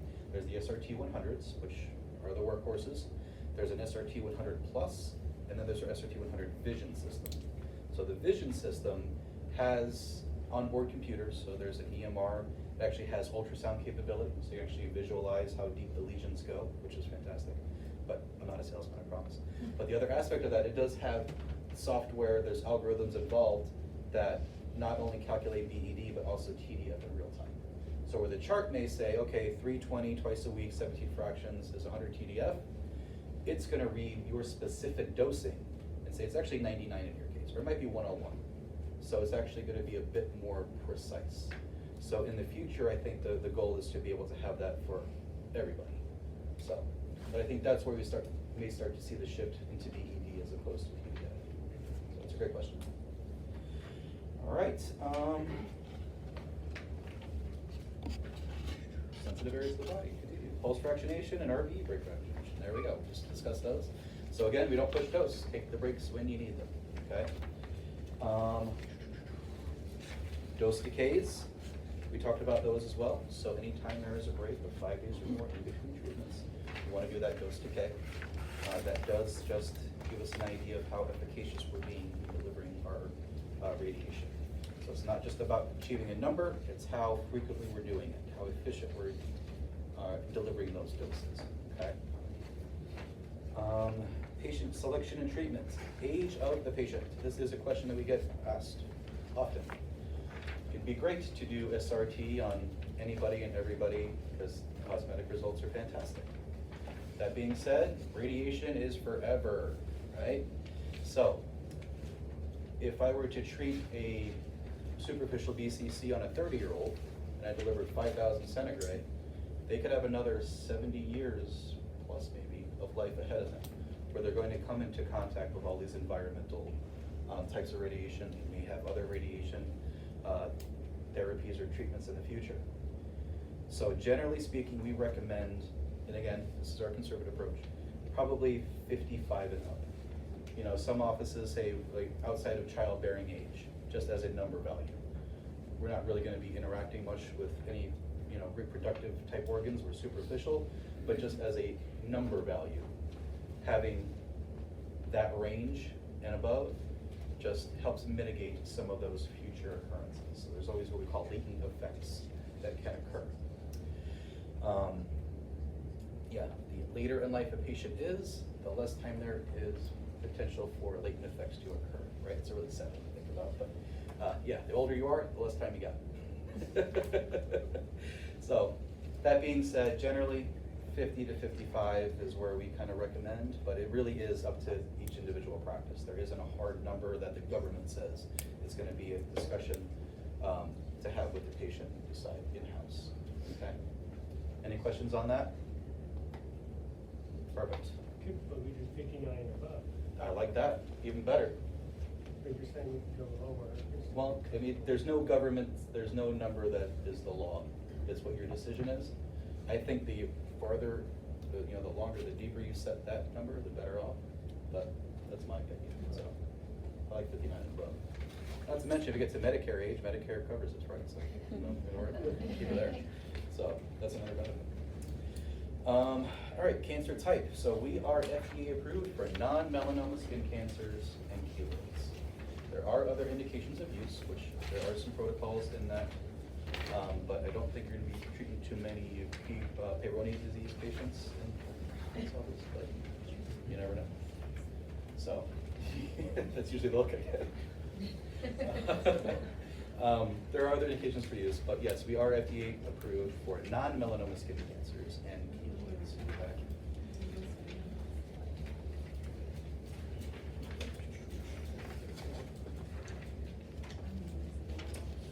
All right. Back into the PowerPoint. So treatment. So there's a general process that is followed. So it goes from the initial consult with the patient, determining, maybe SRT is a route that they want to pursue. We then want to go through and do our screening. We want to make sure we don't hit any of those contraindications, that there's no previous radiation exposure to the area, there's no superficially implanted devices under the area, etc. At that point, we would set up our simulation. So a patient comes in for a complex simulation. This entails a licensed practitioner coming into the room. They're going to outline that visible lesion. They're going to set the treatment margin around it, and then they're going to set the protocols that they would like to use, the prescription. Now, typically that's where our technologists come into play. They're able to manipulate the patient. As soon as everything's marked out and we know how to treat, they kind of take over from there, right? So it's still up to the provider to be able to set those initial things up, okay? So patient comes in for the simulation, we tell them it's like their dress rehearsal.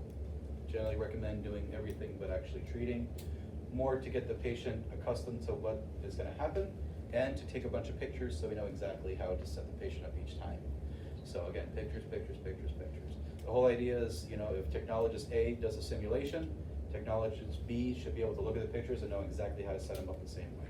So there's never any question. So pretty sure you guys got that down by now. So after that simulation, we then would, on a separate day, begin the treatment. So that's more for billing than anything else.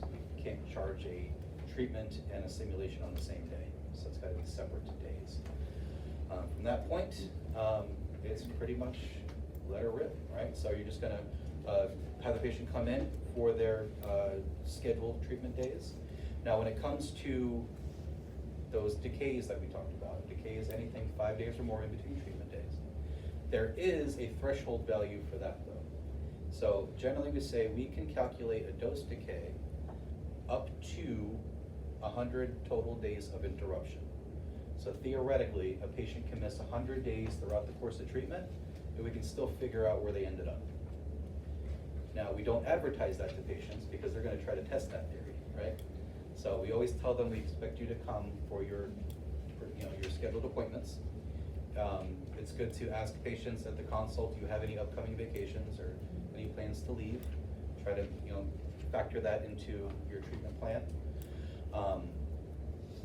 All those things you just kind of want to get up front, right? So that being said though, there is some flexibility in there. So you do have that 100-day window total where you can kind of resume.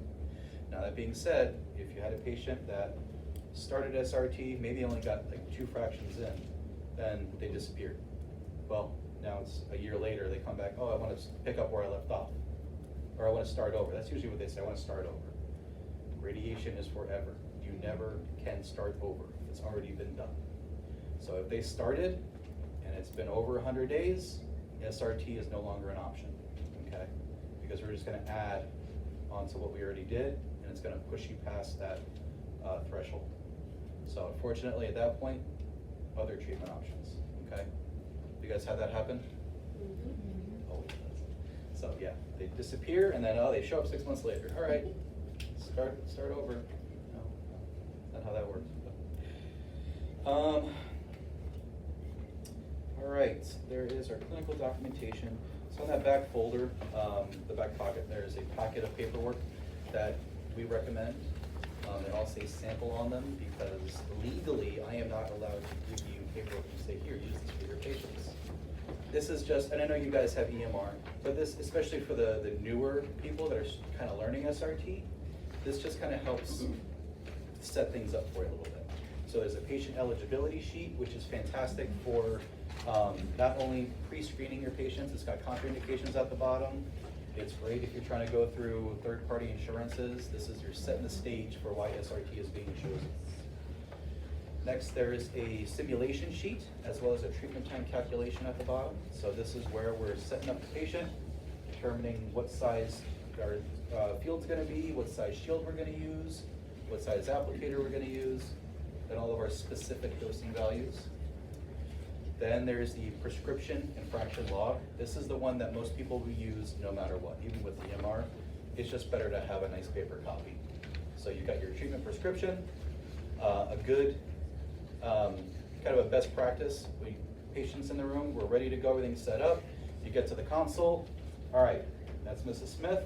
We're using a 4.0 applicator, 50 kV, my time is 0.49, my dose is 344.7. So just a good visual indicator, a quick little timeout before we push the button. That way we ensure that we've got the right site, the right patient, and the right dosing parameters. If you're playing with the machine, you're supposed to get 344.7, but it's either 343 or 387. Why can't I get it right?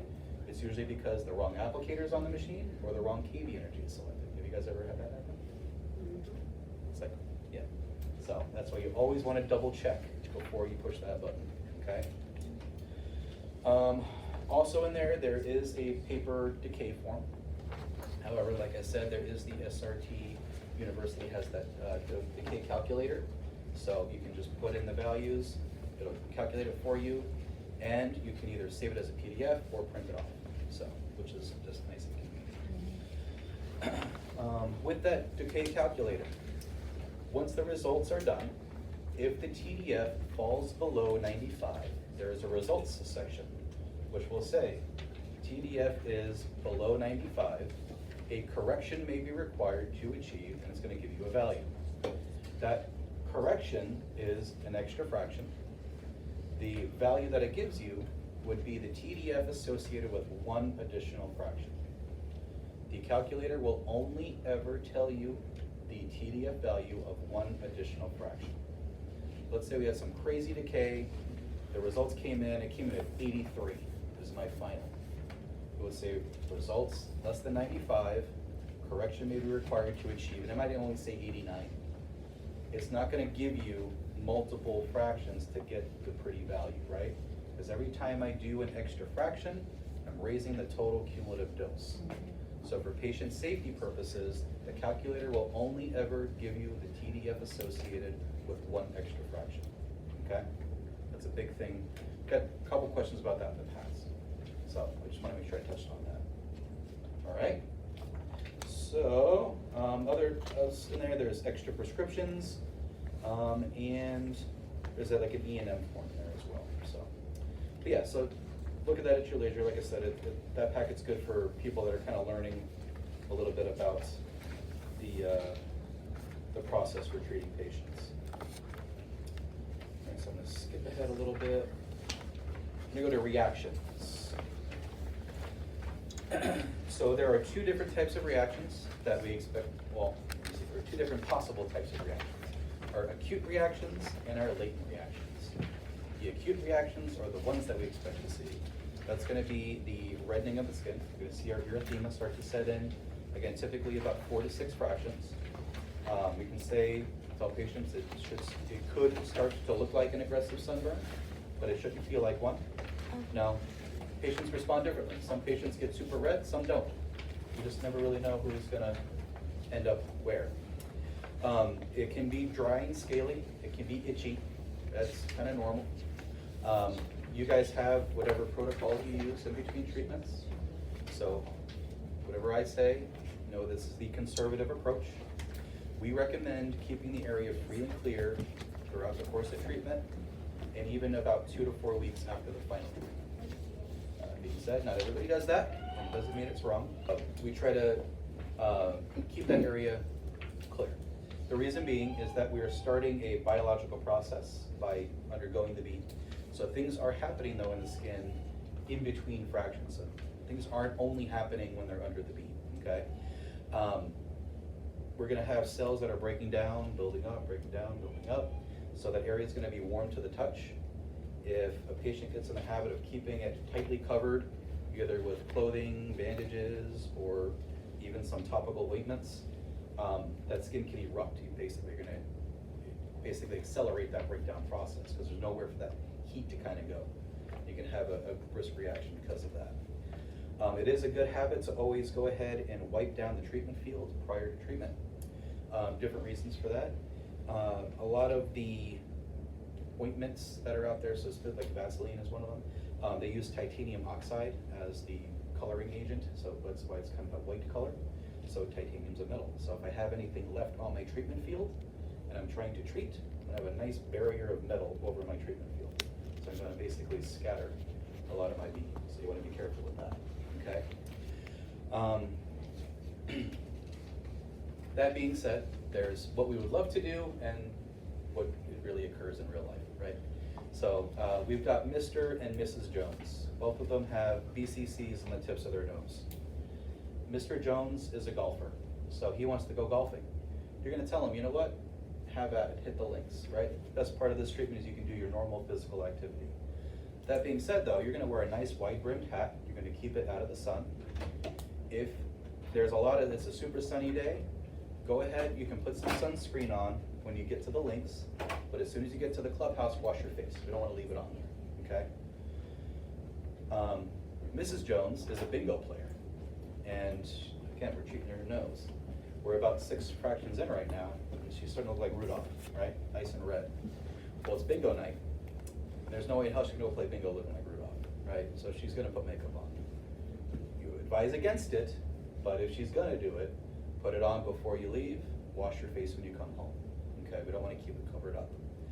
Sunscreen, obviously, is gonna contain trace metals as well. That's the whole idea, it's gonna block the UV. Makeup does all the mineral compounds. Mineral is another fancy name for metals.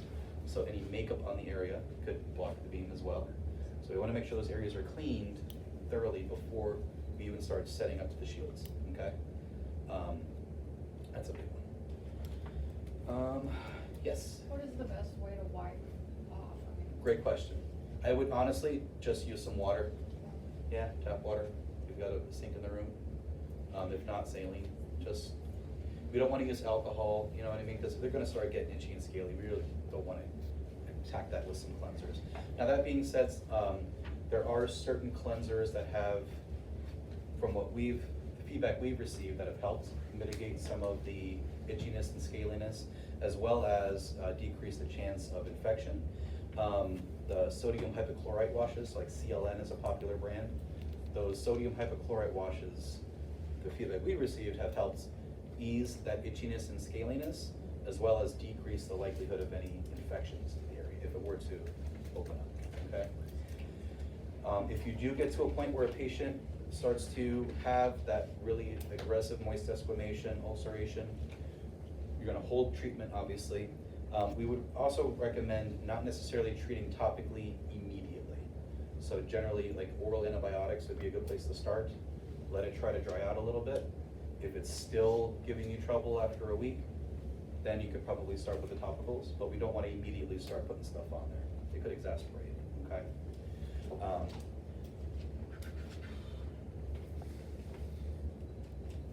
What else? Oh, that's good, okay. Yeah, we promote cleanliness. I'm sure you guys have your normal spiel you tell your patients, so keep the area clean. We generally recommend avoiding things like hot tubs. It's just gonna add a lot more heat to the area. Everybody loves a hot tub, but let's be honest, it's people soup, come on. It's gross. Standing bodies of water, lakes, might recommend staying away from. Oceans, where I'm at, but yeah, you know. Pools are okay, just recommend showering when you get out of the pool. Don't leave the chlorinated water on there, it can itchiness dry you out a little bit, so. But generally speaking, normal physical activity. So to that point, if you're not already running marathons, now might not be a good time to start. And so I say that jokingly, but there was an office in South Florida, and they called and they said, hey, we had this patient, we're treating her lower leg.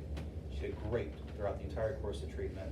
She came back for like a 2-week follow-up because she's suddenly erupted, like the site's ulcerated. Trying to figure out why. So my boss, Monica, goes down, works with the office, figuring things out. They bring the patient in and interview the patient. Well, tell us what you did. She goes, oh, it was great. You know, as soon as I was done, I was so excited because my grandkids came down and we went to Disney for a week. It was like August. So she was on her feet, out in the sun, a lot of physical exertion for this woman immediately after SRT. And we think that was the reason why she ended up having this eruption. So whatever your normal physical activity is fine. Don't overexert yourself once you start SRT. Just, again, this is the conservative approach, but just to help mitigate any kind of reactions that may occur. Okay? I have a couple of questions. Sure. I've experienced before patients with arthritis Mm-hmm. having it seems like the radiation kind of inflamed arthritis. Is that something you've seen before? Is that something we should avoid treating over arthritic? That's a good question. areas?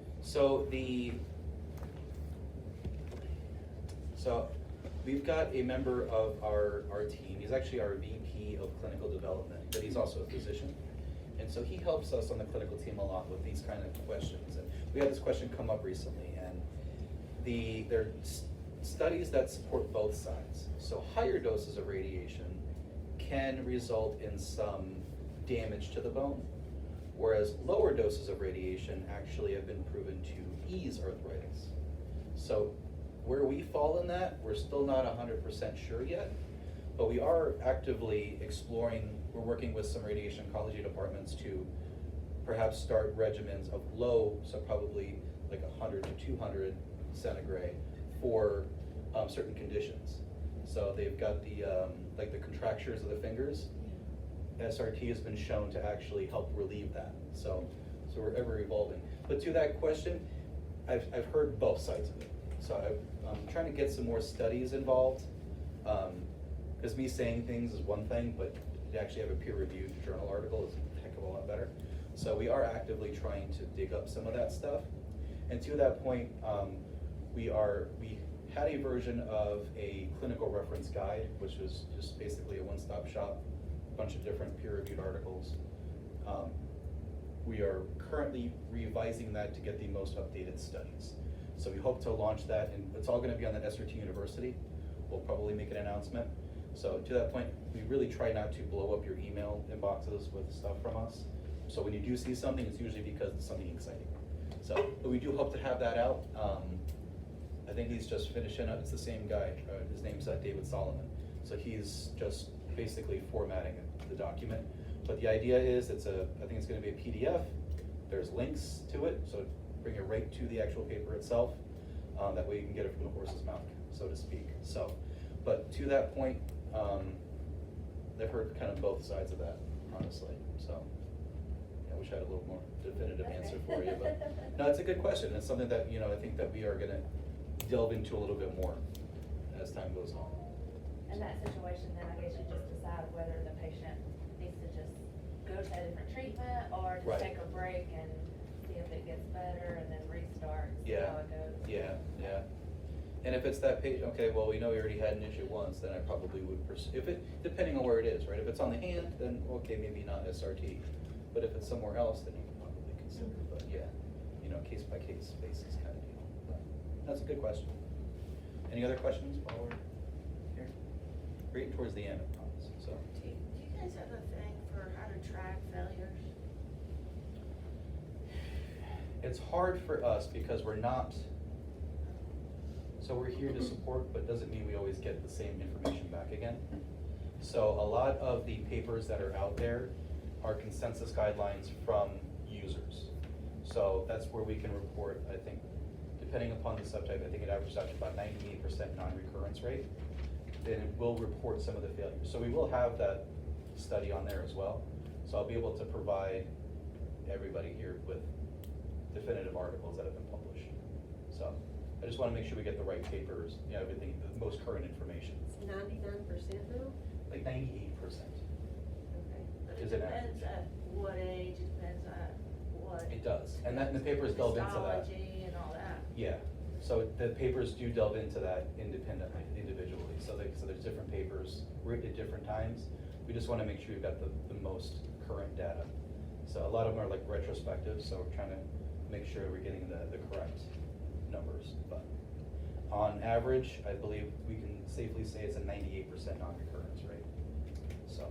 Cause that was similar to the red onk. Red onk was actually higher earlier, wasn't it? You know? I'm not sure, yeah. Not 100% sure on that one. But yeah, like I said, we're gonna have the consensus, or not, the clinical reference guide that's gonna have all of the different studies on there, and it's gonna be different parts of it. So studies for lower legs, here's a study for that. Study for scalps, here's a study for that. That's the idea, is to be able to, you know, facilitate that. And it's not studies that Sensus published, this is just, you know, peer-reviewed, you know, out in the world, so. Is there anything on sizing of lesions that, you know, that LCD that was retired had mentioned not using certain sizes? Is there anything else, or is that just something they presented and? That's something they presented, yeah. I haven't seen anything more on that. Okay, no more literature other Yeah, than that. I know that there is a correlation to, you know, the size and chance of recurrence is just more aggressive typically.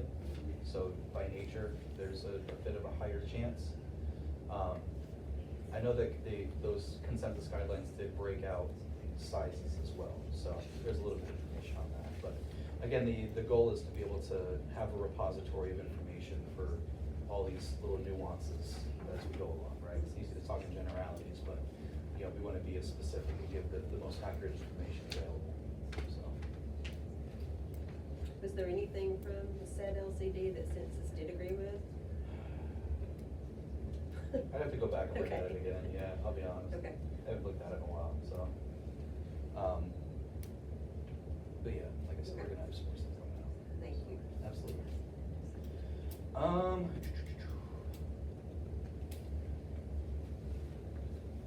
Urgent clinical.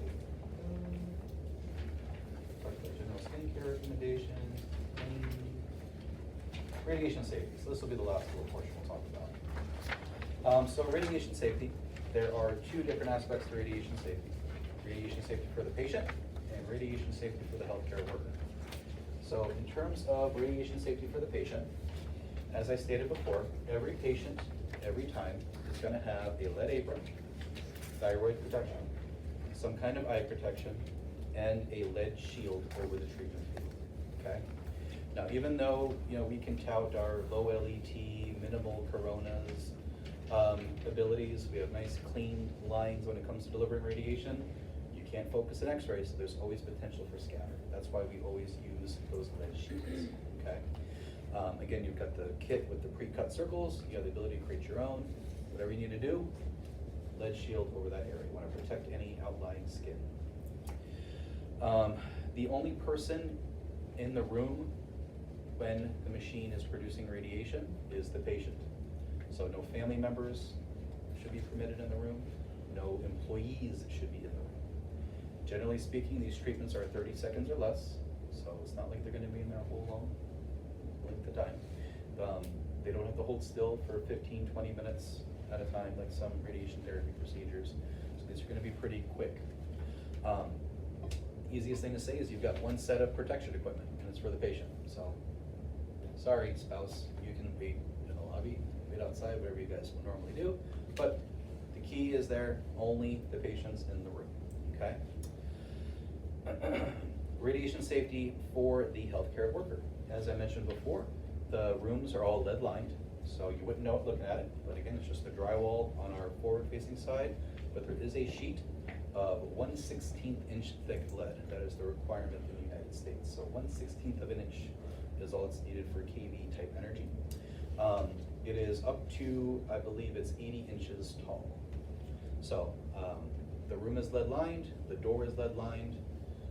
When the room was first set up and the machine first installed, the radiation physicist comes out. He does the calibration of the machine, as well as we call a field survey report. So basically, he's gonna crank the machine, get a bacon radiation, and he's gonna grab a Geiger counter and go around every single exterior wall you can get to and see what's going on. They don't schedule anything else, including clinical applications, until that's been done and the room's been deemed safe for use. That's typically a one and done in terms of the room survey report, unless you make some kind of modification to the room, obviously. So if you wanna blow out a wall, yeah, we're gonna have to do another field survey report. But generally speaking, as long as there's no changes made to the room, that's only needs to be done once. Excuse me. With the walls, as I said before, we don't wanna puncture the wall, so we can adhere to. So if you wanna stick something on the wall, that's fine, but we don't wanna put any screws or nails through that lid shield, okay? Everyone who's working in the SRT room with SRT patients should have a dosimetry badge. So those dosimetry badges are going to be worn at the level of the collar. I know it looks cool to be down here, over here, but it doesn't do you any good. Our most superficial, most radiosensitive organs include our thyroid glands and our eyeballs.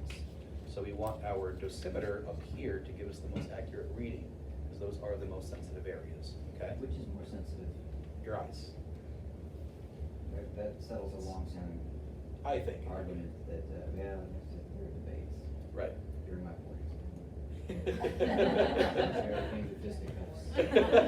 I mean, thyroid, definitely, but I think it's in terms of. Which did you choose? Yeah. So in terms of accessibility for radiation, eyes are gonna be more superficial from that aspect. There's at least a little bit of skin over your thyroid, right? Just a little bit of tissue. That being said, you cleanse your eyes, I mean, 1,000 centigrade and you're gonna start cataract. So, again, in terms of strictly radiosensitivity, yeah, those cells in the thyroid are gonna be pretty sensitive. So that X-ray tube, is that located on the arm? Or is Yep, that- it's actually in the arm itself, The arm, so. okay.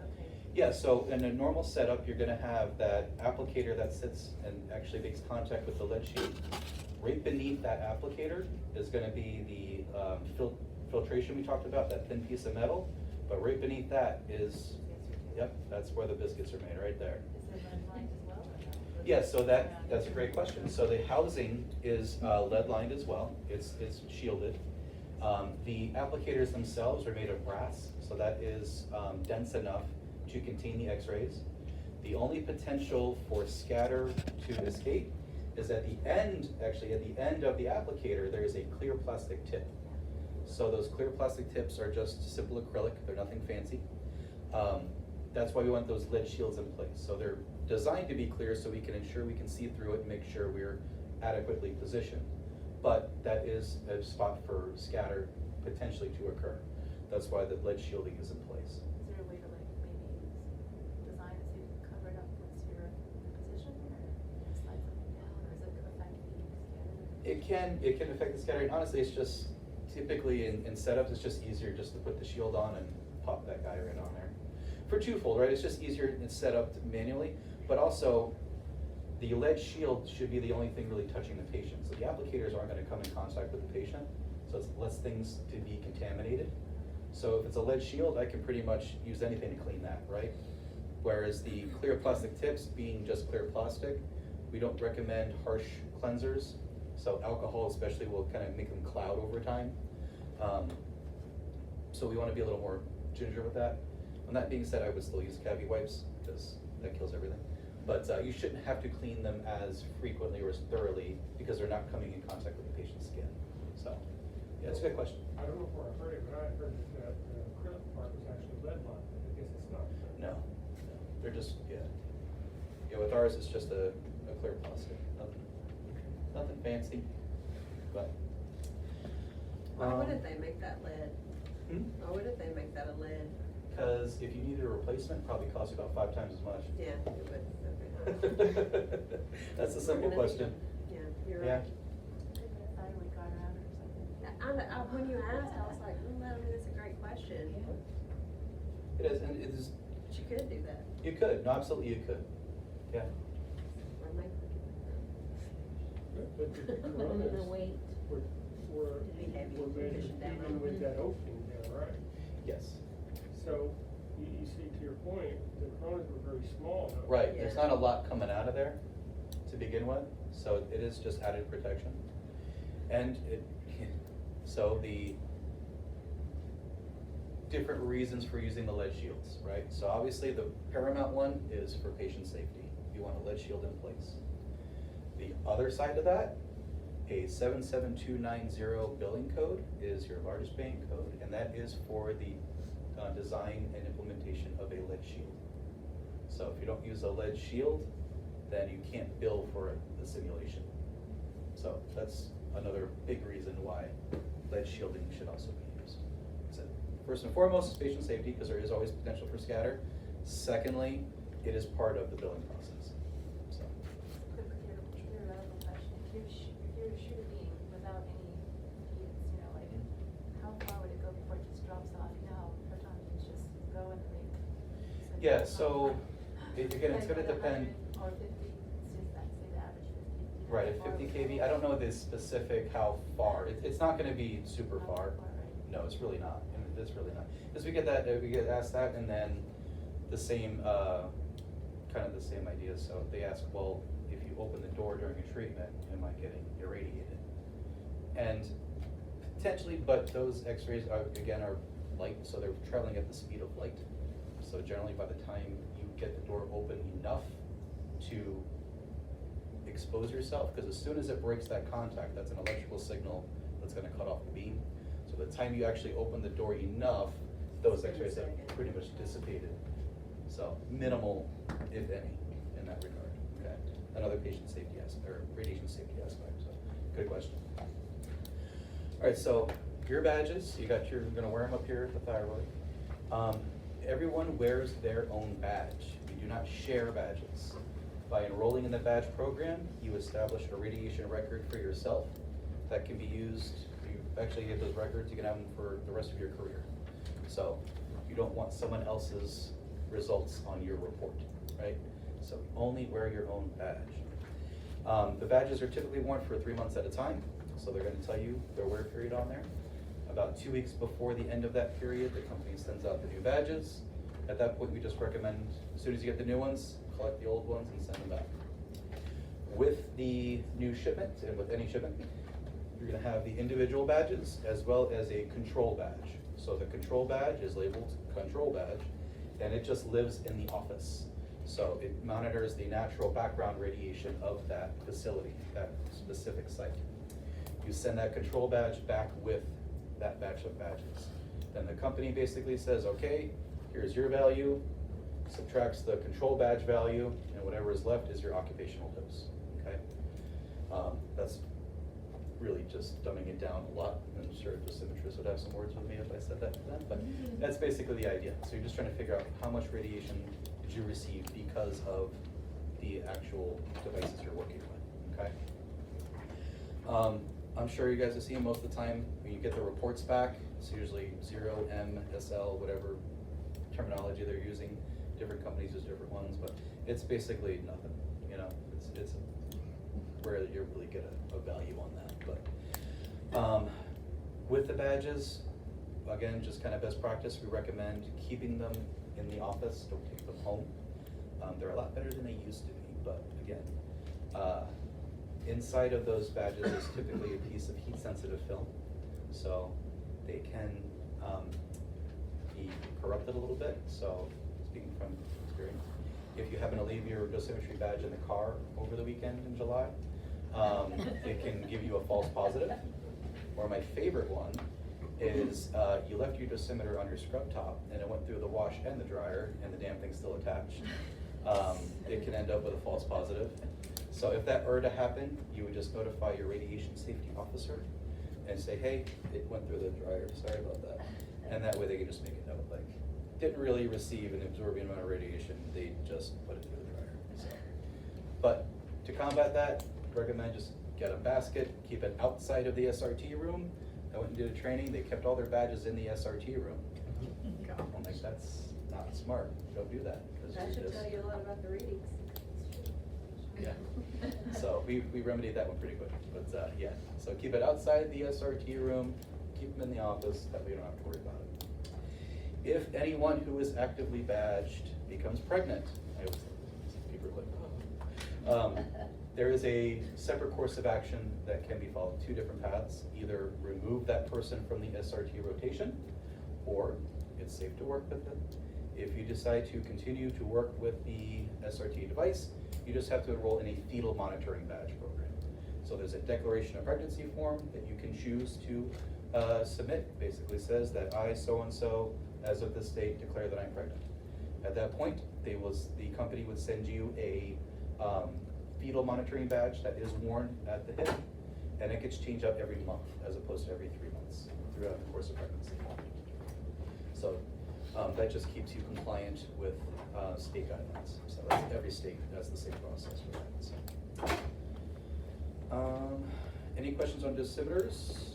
All right. The rest of radiation safety, we already touched on it. So the LARA, as low as reasonably achievable. This means that we want to use the correct dosing, the correct amount of radiation, the least amount of radiation necessary to achieve the desired result, okay? We don't get all willy-nilly with the radiation. Pretty sure Ken said that actually one day, back in the day. Yeah. Don't get all willy-nilly with the radiation. Keep it low. To help with the LARA, to achieve a LARA, there are the 3 cardinal rules of radiation safety. To all my X-ray techs out there, what are my 3 cardinal rules of radiation safety? Time, distance, shielding. Time, distance, and shielding. The least amount of time you are exposed to radiation, the lower your dose will be. The farther away you are from a radiation source, the less intense the radiation will be due to the inverse square law. And then shielding. The more items in place between you and the source, the less likelihood there is of a interaction. So in terms of time, we set the console to the appropriate amount of time to set the appropriate dose. Distance, we have a fixed distance that we know the value of the intensity of radiation or energy output at a certain SSD. People will be outside of the room that are not being treated, so we have distance and shielding. The room is shielded, the door is shielded. So that's how we achieve those desired rules. Through badges,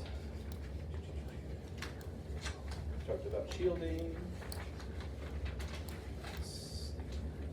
Holding patients, don't do it, here we go. And then the last little bit is just the required postings. So every state has their own guidelines when it comes to what is required to be posted. I will tell you they're pretty much all the same though.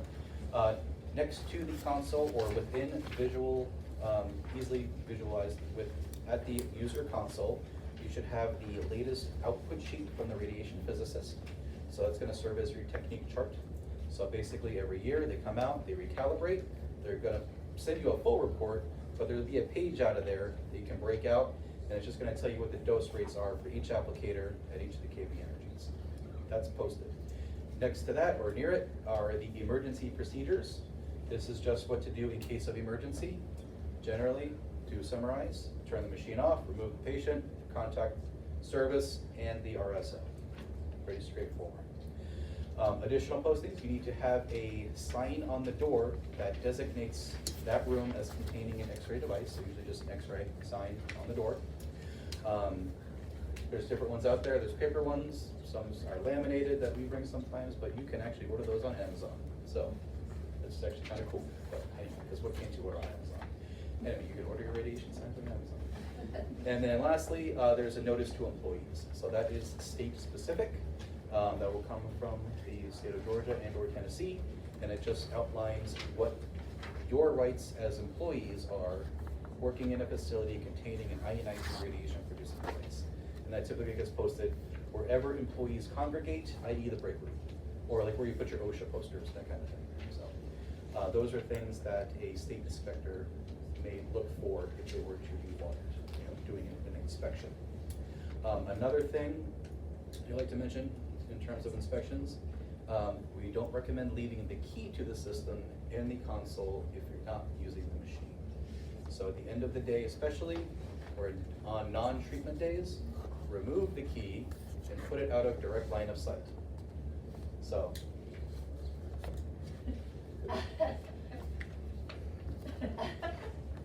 This is what we were told by some inspectors, so they don't want to see the keys left.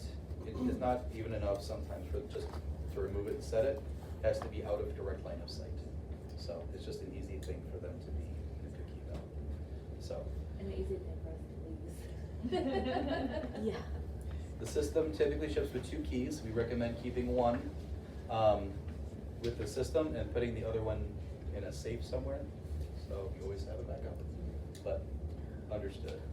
So, but some offices do is they'll just put a little command hook on the back of the actual console. That's a Just good take it idea. out and hang it up back there. That's a really good idea. That way it's not walking off, it's just right there. But, like I said, Okay. we did actually put together, and it's on History University, there is a, like a state inspection readiness guide. It's just some common topics that we've received feedback on. Were you asking for that? No, I made one. No, you didn't? We should compare notes. No, because honestly, the information we got She's came our from state users. inspection expert. Tennessee has to come every year, Georgia, no, Tennessee does, so I see them a lot. I gotcha. And so a lot of the new girls, they'll trip and me and her best pals, so I just tell them what they need and what they ask for, so. That's fantastic. Yeah. No, but I'll send you mine if you send me yours. Yeah. Because honestly, Yours that's- is probably better, it really is. Well, no, I mean, this is just some feedback that we got from offices, right? So it's Yeah. not like anything we sat down with each state and said, what are you looking for? This is, all right, well, what did they say? What did they do? What are they looking for? So that's the kind of stuff that we look for as well, so. All right, well, that is the end of the presentation portion. I do Yeah. have a random question, I Yes. just thought of, this happens a lot, Parkinson's patients. I know what we do, but what do y'all recommend? y'all So, do? as technologists, we never restrain patients, Right. but we use positioning aids. Yes. Such as either sandbags, tape, whatever. Coban. Coban, right. It's all in the terminology. We don't restrain patients, we use positioning aids. So, It was pretty We'll famous. take that. but yeah, generally speaking. And to that point, patients generally know they're having a good day or a bad day. If today's a bad day, then maybe we'll see you next time, There's no sense in stressing out the patient, stressing out, the technologist, if it's just not in the cards today, right? So, something to take into consideration, because we do get that question sometimes, so. Any other questions? Are we going to the SRT room? If you want. Okay. If we are, I was gonna let the providers go in first since we spend our days in there Absolutely. and we can kind of stand out. How do you document, so you have for the nodes that the unevenness, that may have to add on an extra fraction for that? How's that documented? I mean, is it a different prescription? Or? Yeah, it would basically just be a one-off prescription for a single fraction. And, we're gonna kind of calculate a little bit on the back end in terms of and again, this is some values that Ken put together for us. So basically, it's just the inverse square law. So what percent, we're gonna apply a certain value to your prescription, your dose, and recommend a certain value. Whether or not you set that specifically is gonna be up to the machine. So I might say an extra dose of 322.28, but you're probably not gonna be able to set that exactly. And So- that'll be like 321.6. Exactly, so it's more or less trying to give you an idea, okay, you probably wanna be in this ballpark, to help raise that total cumulative dose.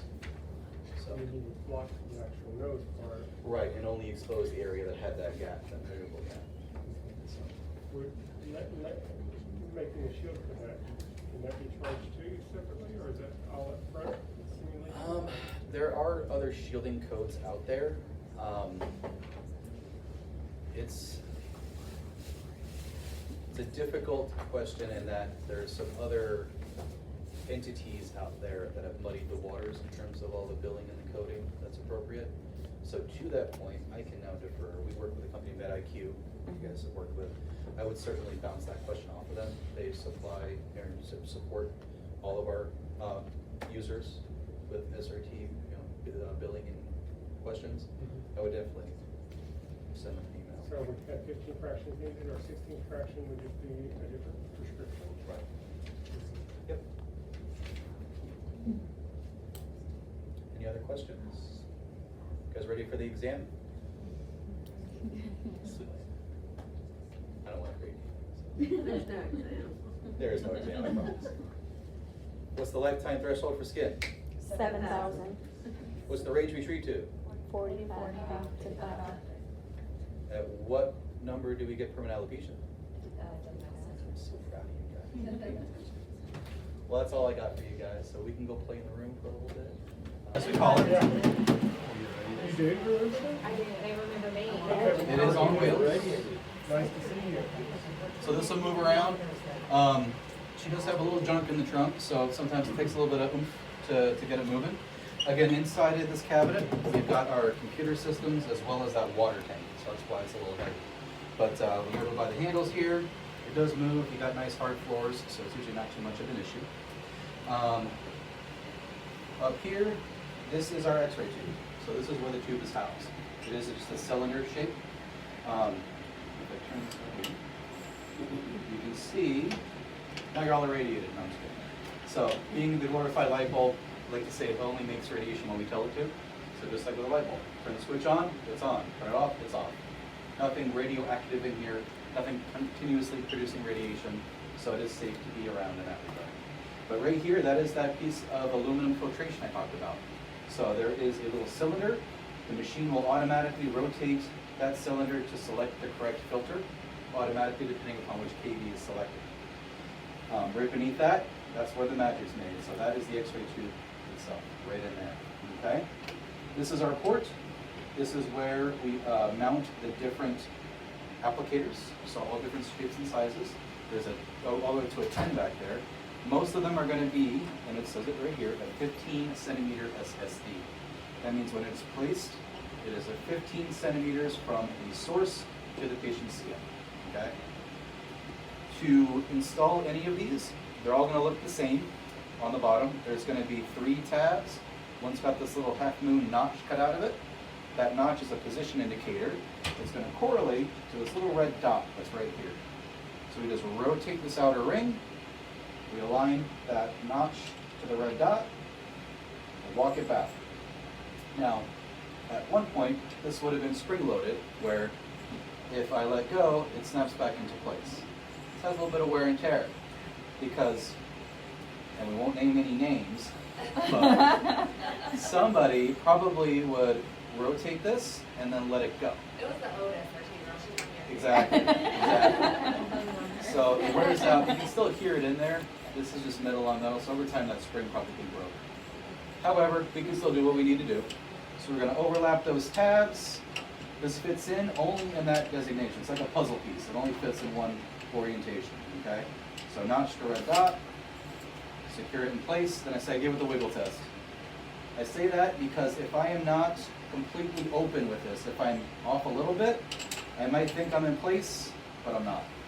So we don't want this falling on a patient's head, body part, other items, because that's just too much paperwork. So, that being said, we are nice and secure. This guy here is our brake actuator knob. It's a nice fancy term. Basically, this is just a screw. So I'm going to loosen this up. It allows me 2 different movements. I can waggle back and forth, as well as rotate. So currently in this home position, I'm pointing up towards the ceiling. So when I want to treat a patient, I'm going to be in this orientation, and I can tighten this down. Now, when it comes to this knob, we do not want to over-tighten the knob. At the bottom of this, it is just a screw. So if I get into the habit, as that previous SRT person clearly isn't doing, did do, you can start to basically strip the threads a bit. So eventually, if that keeps happening or over-tightening, we're going to not be able to tighten this up anymore. So you can see there's a clear variance here between the dark area and the light area. That light area are the good threads. The dark ones are the ones that have already been stripped.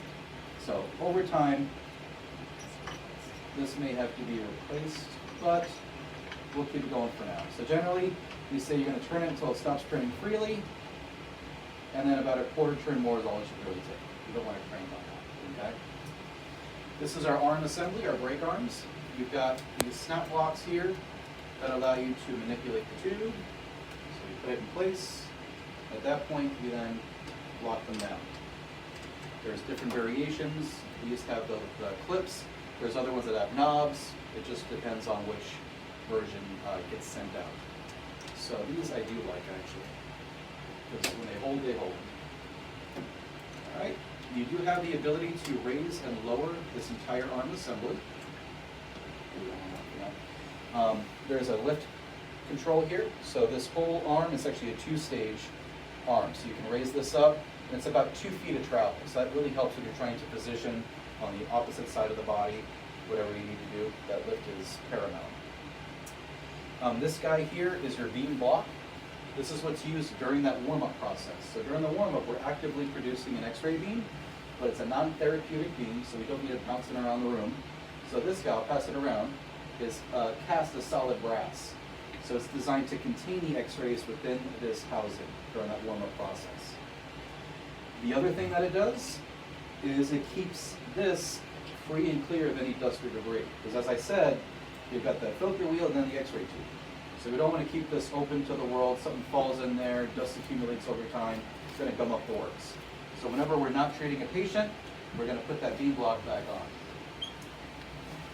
Over here on the side, we have one of 2 emergency stop buttons. Turn it around here. This little guy right here. So with this emergency stop button, they're very finicky. I am pretty confident, this was years ago, I did a training with you guys, it was a different office, but it was like a broom closet. And I hit this emergency stop button with my butt like 3 times during the training. So they are very sensitive, like you look at them funny and they can get pushed in. If it were to be pushed in, it basically is a hard stop on the generator. So there's a black breaker switch I'll show you in a minute, the power button. But if I were to push this button, it would automatically flip that switch down, and you wouldn't be able to turn it back on again. So the #1 service call we get for these systems is that my machine won't turn on. And it's because this button, or the one on the console, is pushed in. So if it gets pushed, you just rotate the button, pops out, and you can turn it back on. That's the only Google we had issues with it. Yeah, so we're gonna look at it. Is that hard on the compressor when that happens frequently? It is a very hard stop, so it's akin to like yanking the cord out of the wall. So we recommend the emergency stop button be used only in case of emergency. There are other ways to pause the treatment mid-delivery. So either opening the door, but because your console is right here, there's a soft stop button. It's a black button. I'll show you here in a moment. So you would push that button to pause mid-delivery. On the back here, this is your physicist in a box. This is your rad check, okay? This gets put onto the machine after that warm-up's done in the morning. You make 3 exposures, one at 50, one at 70, another at 100 kV. Inside of here, if you look right down the middle, now you're all irradiated again. There's a little photocell receptor, and it's basically going to measure the output of the tube to make sure it's operating within the guidelines set by the physicist. The results of which appear on the operator console over there. I do like, so when we're storing this, we want to store it cord side down. So this is right. We used to say this way, but over time, this piece is all solid cast, but the receptor is screwed in. So over time, it get a little loose, and it can start throwing off your readings. So storing it this way, the correct way. So you're already doing it, so I don't have to yell at you for that. I mean, I don't have to yell at that other older stuff you do. We're good. So you're good there. All right, so that is the basis of the base unit. Oh, one more. Oh, should I turn it on? Huh? So, very complicated process in turning the machine on, in that it takes a lot to turn it around for demonstration purposes. But on the back of the machine, you've got this black switch. This is your sole switch for turning everything on. Just turn it on here. At that point, it powers up both the base and the operator console. So one switch turns everything on. It's very simple. End of the day, any guesses on how we turn it off? Just the one switch. So, I know, but anyway. Once we turn it on, I'll have everybody kind of squeeze back here a little bit, take a look at the console.